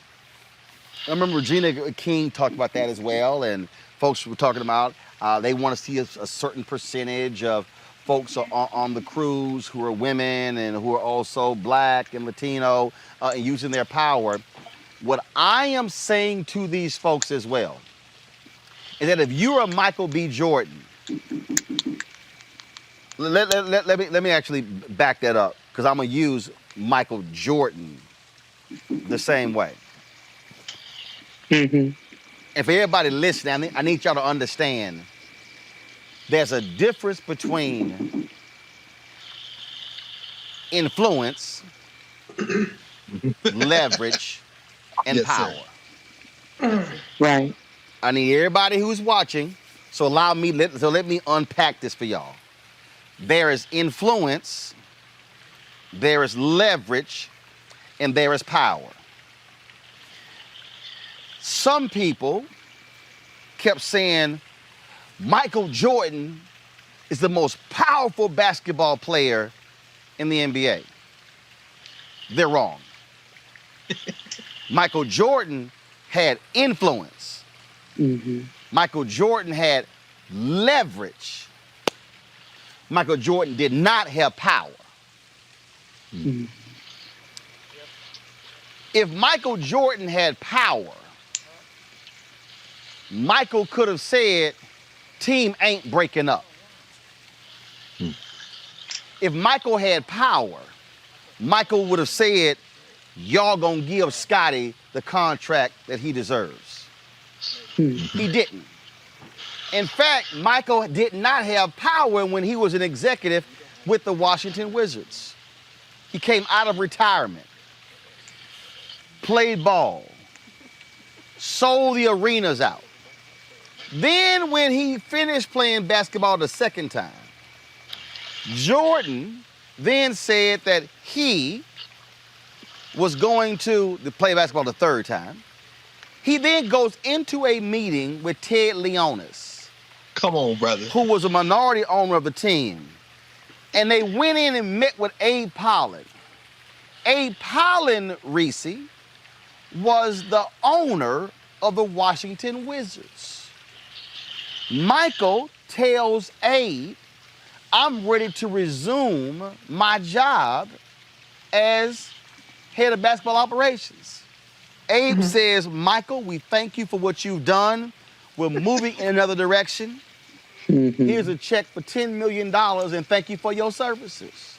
Michael looked at Ted Leonis like, what the hell is going on here? Ted Leonis looked at Michael like, I don't know what the hell is going on here.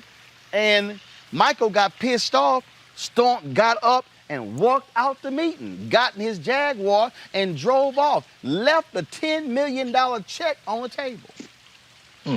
Abe Pollin taught Michael Jordan a lesson. Your ass don't have power. I do, because power just fired you. Now let me bring this thing back to what I was talking about with Michael B. Jordan. There is no movie without Michael B. Jordan. Oh, you can go hire some other folk, but actors should be looking at themselves as, he should look at himself as Michael B. Jordan, Inc. That's right. And a Michael B. Jordan, Inc. should do this here.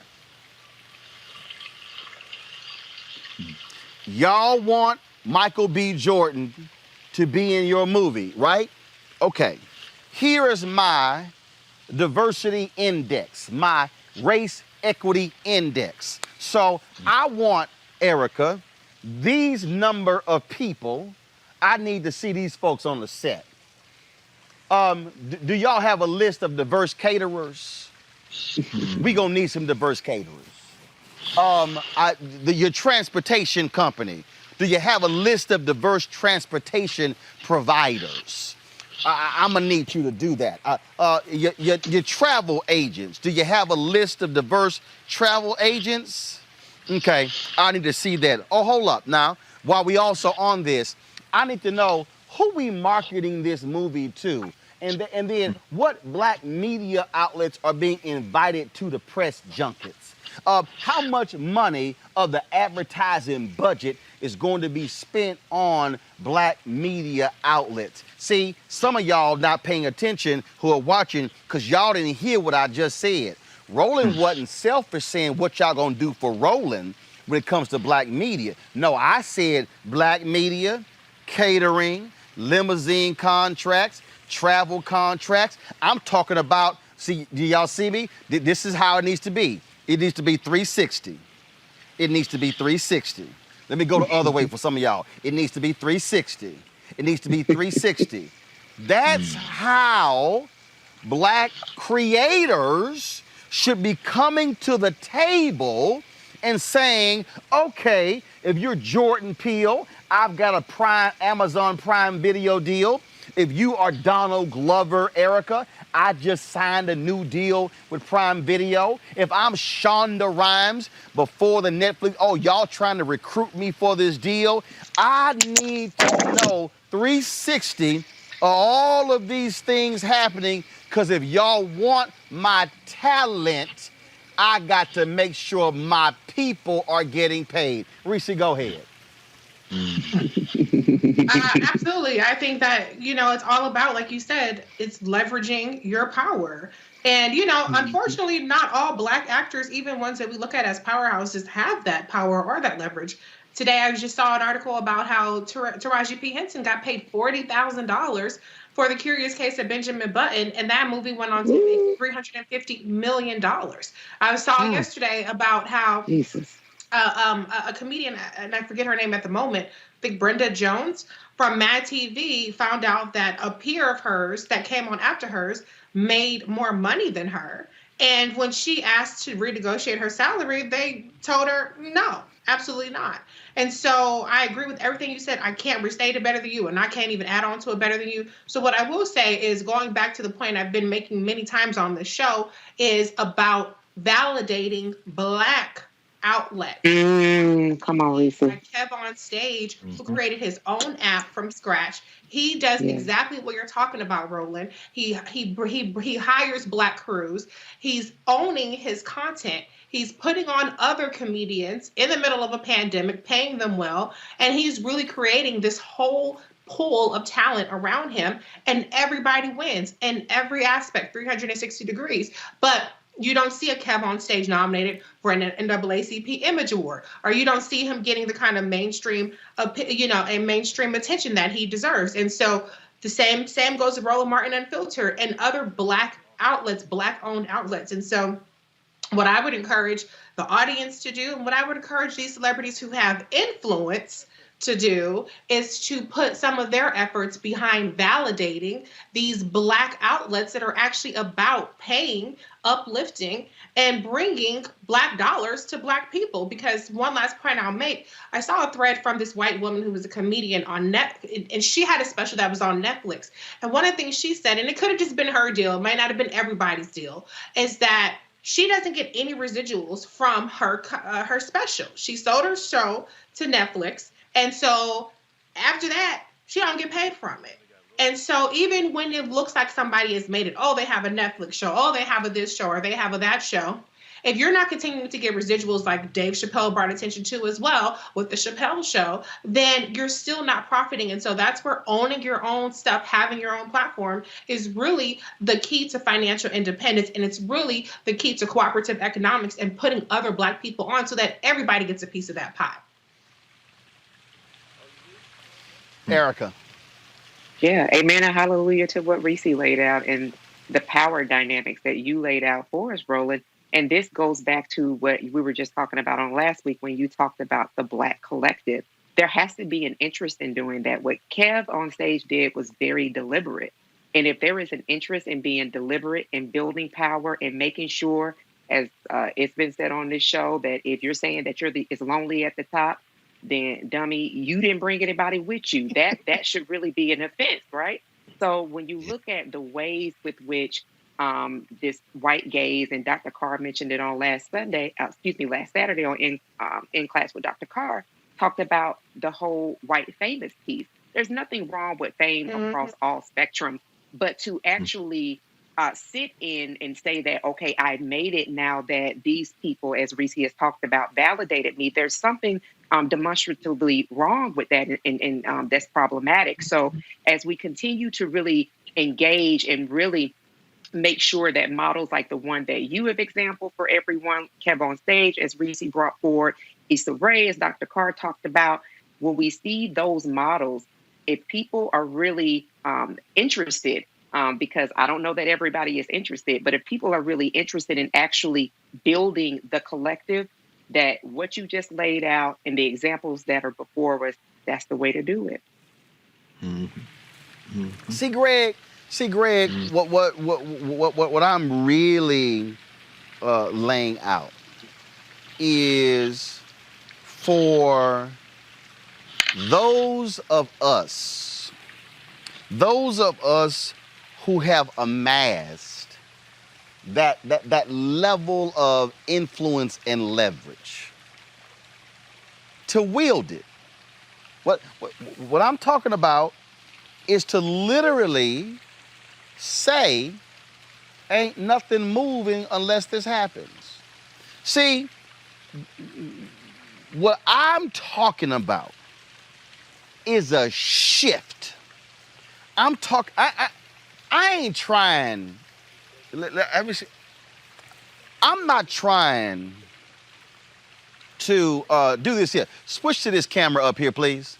Switch to me up here. I ain't trying to do this. I'm just gonna give y'all this is what I think, Greg, folk trying to do. They trying to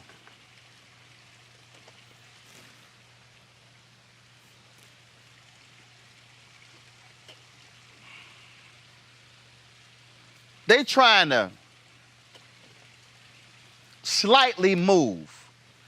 I'm talking about taking this tray and throwing this son of a bitch way across the room. I'm talking about literally taking it apart and just slinging it. I'm talking about completely wrecking this whole joint. See, Greg, they ain't got no problem if we want to come in here inching. Mm-hmm. No, this ain't the moment for inching. Greg, this is the moment to literally walk in the room like this here. We ain't signing no deal until all of these things are done. Yes, sir. Then if you black, and if you got a content deal at Paramount Plus, at HBO Max, at Hulu, at Prime Video, use the Netflix deal saying, let me ask y'all a question. Are y'all gonna deposit $100 million in black banks like Reed Hastings and Netflix did? I need everybody to listen to what I'm saying. Mm-hmm. I'm gonna name them. Netflix, Hulu, Prime Video, Apple Plus, Disney Plus, HBO Max, Paramount Plus. I just named 7. Discovery is coming on with their own. That's 8. I need everybody listening to me. That's 8. I know there are others. I'm just gonna name those 8. Netflix announced we gonna put $100 million in black banks. They've now established the floor. So if you a black content provider, you should say, y'all gonna have to at least match that. That means that the black content people in Hollywood, if they challenge, I'll throw in Apple, that Apple Plus I mentioned, you throw them in, you can now go from $100 million placed in black banks to $800 million placed in black banks. You can now cause them to have to go out and hire a plethora. Now, when you tell the companies, you got to have a race index for all of your productions. Now, all of a sudden, you got to dramatically increase black limousine company business and black catering business and all that sort of stuff. That's all I'm saying. Stop moving this son of a bitch an inch or two.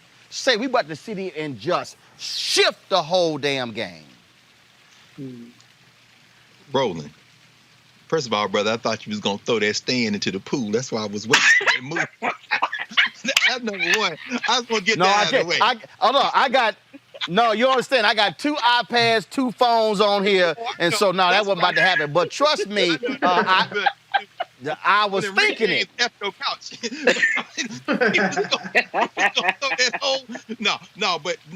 But I'm laughing, but it really builds to a point. Bob Marley once sang, "Old pirates, yeah, they rob I." Sold out to the merchant ship. You understand? Yeah, yeah. That was a song called Redemption Song. Now, if you watched Dave Chappelle a couple of weeks ago in his mini monologue of the same name, Redemption Song, he talked. Now, that's how you wield influence. This guy was basically tethered to a contract he had signed with Comedy Central and HBO. Using the momentum of his platform and his popularity, he forced them to pay him because he told all of his fans to stop watching. Now that's one way of doing it. But I laughed because I thought about the pool, because I thought to myself, everybody watching this, everybody watching us right now, everybody who watches Roland Martin Unfiltered every day, and then 24 hours in terms of the replays, the broadcast and everything, everybody watching and getting the soothing sound of that waterfall there in Jacksonville. Understand this. It is nice. Y'all paid for that, ain't it nice? Y'all paid for that. Meaning what? When Roland Martin comes in a room, he can take it or leave it. See, the importance of being able to do that means that, Netflix, $100 million. Okay, Netflix made $25 billion. Billion would it be last year. So you got to at least match that, but make no mistake about it. When you don't use your influence, you end up being what Bill Rhoden and them might call, or Kurt Flood might call originally, a well-paid slave. Ooh. Now, Roland Martin is owned by all of us who invest in him. So when you sit at the table, you can wield an influence that allows you to take it or leave it, but also, and I'll end here, this is why everybody watching this has to support this platform. Your influence, like Dave Chappelle's influence, is based on the fact that when people hear you, they trust you, they rely on it. Roland Martin said it. I may not agree with everything he said, but I trust he's saying it because he's thinking about our best interests. And when you have that kind of trust, you can either, to kind of paraphrase Frantz Fanon, you can either fulfill the investment of trust people give you, or you can betray it. There's no middle ground. And at some point, you got to choose. So invest in something that people own. Invest in Roland Martin Unfiltered, and we kick in the door. You ain't got to worry about it. All you're going to hear is the company saying, Papa, don't hit me no more. You understand? And what people have to understand is, and I certainly understand what that brother was talking about when he said how long it took. What I'm trying to get our folk to realize, I'm trying to get our people to realize that I'm not waiting for somebody to give me a green light.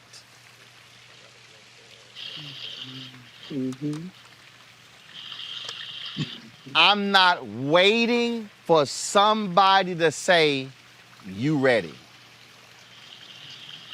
I'm not waiting for somebody to say, we'll fund it. I'm not waiting for somebody to say, it's now time. That's it. What I'm trying to get everybody to understand is that when black people who have built their names and they've got following, to what Greg said with Dave Chappelle, I didn't text Dave Chappelle. I sent him an audio file. I said, I got to talk this one. What Dave Chappelle, see, y'all gonna make me preach this. What Dave Chappelle did was activate his base. That's and right. He unleashed them on Netflix and HBO. That's right. He said, I'm about to show y'all. And he said to audience, I need y'all not to watch. That's right. What happened? We told Netflix, can y'all kindly take that down? The CEO of Netflix wasn't crazy. Nope. Because they've already invested. They invested more money in Dave Chappelle than he made from the Comedy Central show. He wasn't crazy enough to say we gonna keep running the Chappelle show to make Comedy Central happy, because he said, hell, I'm not gonna have Dave Chappelle walk away from me and take his talents and his followers and their eyeballs to another streaming service. And so now all of a sudden, they now making the money. So they said, hell yeah, we gonna take this thing down. That's how we gonna do it. Y'all, that's called using your influence and your leverage and then talking to power. And so what I'm saying is, to all of these black actors and black actresses and black producers who all have made these lists on the Rap and Variety and the Hollywood Reporter and Deadline, the most influential, powerful people, and this is that and the other, what I'm saying is, I need you to come to the table in your full blackness. I need you to walk to the table and walk in your full authority. I'm trying to get you to walk in the room and say, we're not about to have a conversation just about me.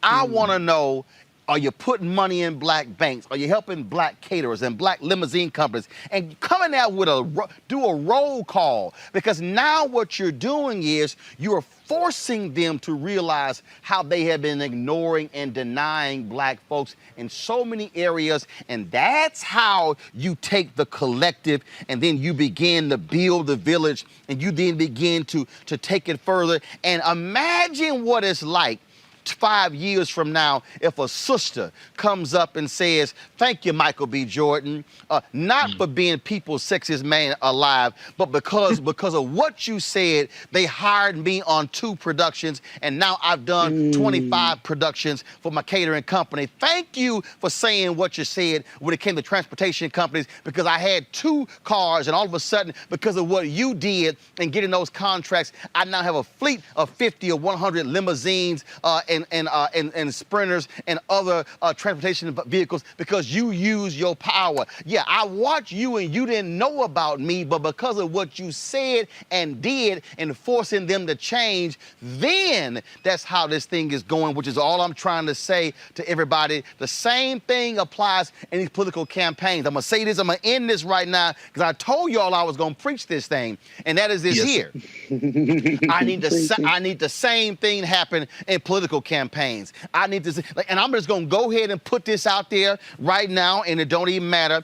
And I'm not just putting it on her, but I need Vice President Kamala Harris to call the DSCC and to call the DCCC and to call the Democratic Governors Associations and call in Emily's List and call in labor unions and call in all of these folks, the environmentalists, all these folks who are funding this political apparatus, and say, same thing. What black event planners are y'all using? What black audio video companies are y'all using? What black streamers are y'all using? What black ad agencies are y'all using? What black political consultants are y'all using? Because see, again, if it ain't, I go back, if it ain't, if you don't have black talent, if you don't have black votes, if you don't have black political power, then nobody can get elected. All I'm simply saying is challenging folk on this whole deal. Because see, I'm going to tell y'all what happened to us when it came to the Georgia race, when we sought media money, but they funded us with celebrity influencer money. See, y'all ain't gonna make me really go there with this here. See, don't make me have to go there because what they offered is not what we asked for. We appreciated what we got, but it was not what we actually asked for, and we over-delivered on what we did in Georgia and what was funded. And so all I'm saying is, if you're gonna be black, and you're going to come into the room, I need you to walk in your full authority. I need you to walk in with all of your people at your back, your ancestors at your back, your present-day advocates at your back. And when you sit in that room and you walk in your full authority, and when you sit down, you need to bring the presence of your people with you, so when they look across the table at you, they not just looking at you, but looking at an army of black people going back centuries behind you and say, I'm here now to do business. That's right. All right. That's right, That's what we should be talking about. Yes, folks, sir. that is it for us. Greg Carr, Reese, Erica, I certainly appreciate that. Thank you so very much. Folks, I'll be back in studio tomorrow. We've had a fantastic time here in Jacksonville on the road. Janetta B. I cannot wait till y'all see the conversation between Janetta B. Cole and Tiffany Lofton, Charlie Cobb, and Philip Agnew, and of course, my man Cliff Albright, Ambassador Andrew Young, and my one-on-one with 90-year-old Fred Gray. We shot yesterday in Tuskegee, Alabama. It was an unbelievable conversation all week, and so we certainly appreciate it. Our crew has been fantastic. We are here, and I posted this on Instagram, and this is going to be the last point I go ahead and make because I need people to understand. I said this on Instagram. I'm an efficiency geek, and so what we do here is when we travel. And also because of COVID. I had somebody who posted, well, I see how fan money is being spent. I'll say, you're absolutely right. I mean, this is a fabulous house on a waterfront here in Jacksonville, Florida. But because of COVID, I didn't want to have us in 8 hotel rooms, okay? So what we did is, everybody been tested. We in the house, COVID-free. Now we can actually have our whole staff living together in the same location. It's an 8-bedroom, 8-bathroom house here. Not only that, we were able to shoot all of our interviews here as well. We did them outside, so it gave us the full protection. It also kept us from having to unpack, pack, take stuff down, set it up. And so this is how we also are efficient when we're doing our work. Same thing last week when I was in St. Louis. I was in St. Louis for 3 days, Thursday, Friday, and Saturday. I can't wait till y'all see the interview I did with Wesley Bell, the first black DA there, and also Kim Gardner, the first black woman DA there as well. Then, of course, we also sat down with Michael McMillan, the amazing stuff they're doing with the St. Louis Area Urban League. And then, of course, my amazing conversation with Tef Poe. Yo, we shot all of that stuff, y'all, in essentially 2 days there in St. Louis. And so the stuff that we are doing is about taking this show on the road, taking our power and helping our folk out. It's allowing us to be able to constantly put them in a position where we're telling the stories. And so this is not the only time we're going to be doing this. We're going to be doing this and going to other cities as well. I simply cannot wait. To the folks in the control room, do me a favor. I'm loading a video in GroupMe. I want y'all to play the video. You got to turn the music down because we don't own the music rights to it, but I want y'all to run that. But what I'm talking about here, y'all, is we are creating this whole deal to be able to tell our stories in a unique way, to be able to capture these conversations that exist between our people and allowing them, Greg, to be able to tell their story in their own way, not in a 5-8 minute segment. And here's the other deal, Erica, we ain't doing this because it's February and Black History Month. Come on. So I mean that's cute, but that's not why we're doing it. And so what we are trying to do is to actually build something. And here's the other piece, y'all, because we own it and control it. This ain't gonna get edited by somebody who don't know our story. You're not gonna see, y'all need to understand. You're not gonna have a situation where, we're gonna do an hour and a half, 2-hour interview, then we're gonna pick the 10, 12 minutes that we think are interesting. No, we're gonna give you the whole thing so you can actually hear it in its fullness and in its rawness. But see, that's what I'm talking about. But see, this only happens if it's black owned. Mm-hmm. This only happens if it's black control. And this only happens if it's funded by you. What Greg said, being able to sit at the table and say no. And let me be real clear, okay? We got some white folks who are watching this show. I told y'all about the 70-year-old white gay man who sent me a letter. He said, I watched Roland Martin Unfiltered. And I appreciate his $50 the same way I appreciate somebody black $50, somebody who not gay, somebody who not white. It don't matter. But the folk who have given us $1 or $5 or $10, y'all need to understand how our people are.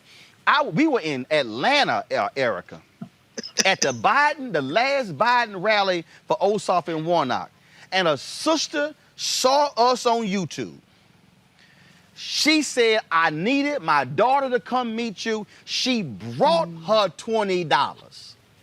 My God. She came there in the cold to get a photo and brought her $20 donation for our Bring the Funk fan club. That's what I'm talking about. I've had people stop. I've had people stop me in airports and put $10 in my hand. They said, you ain't got to put my name down, but I'm making my contribution to Roland Martin Unfiltered.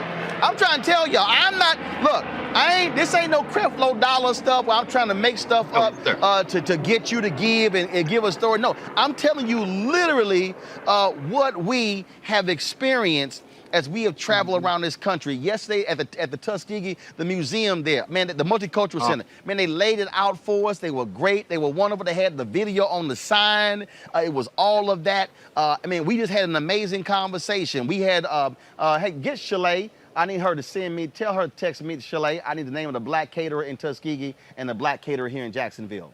Text it to me right now. All of that. So I just want y'all to understand why we're doing this.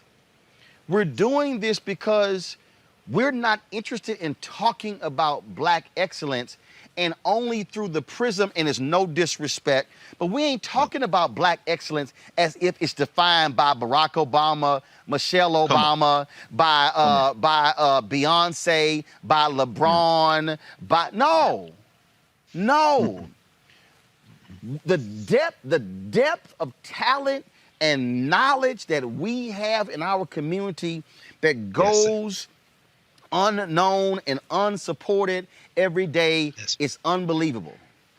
That's right. I'm sitting here texting, congratulations to Bree Newsom on having your baby, you and your husband. But we're gonna be recording a conversation between Bree Newsom and Reverend Dr. William J. Barber. We're gonna be recording a conversation between rapper Chris Payne and Chuck D. I've already confirmed it today. So we're doing that. And so what I'm trying to get y'all to understand, we're doing this because I'm not interested in asking somebody else for permission. Nobody. We have the same knowledge, and we can buy the same cameras and the same lights and the same live view. We can rent the same big ass houses with pools if they can as well. We can do all the same stuff. But we also need your support. So please support us. Again, show the graphic, please. Cash App, $RM Unfiltered. Remember, you give on YouTube, we only get 55% of that. They get 45%. They already got billions, so just go get the money directly to us so we get 100%, because I prefer 100% over 55%. So support us at Cash App, $RM Unfiltered, PayPal.me/R Martin Unfiltered, Venmo.com /RM Unfiltered, Zelle, Roland at RolandSMartin.com, money order 1625 K Street Northwest, Suite 400, Washington, D.C. 2006. Y'all, we gonna end the show with this. And so Tiffany Lofton and Phil Agnew, they of course, we took them to the airport after they interview, and you know Tiffany had to be real extra in the Ro-Ro mobile. Y'all also paid for that. Our Sprinter, that's what allowed us to travel with all of our gear. We got a restroom, a microwave, a refrigerator, all this sort of stuff, so we can actually be protected traveling around this country, doing some amazing things. And so that's it right there. I'm about to go. Again, Greg, Reese, Erica, thanks a lot. Y'all show that video of Crazy Tiffany. That's how we gonna end the show from Jacksonville. I'll see you guys tomorrow. Holla!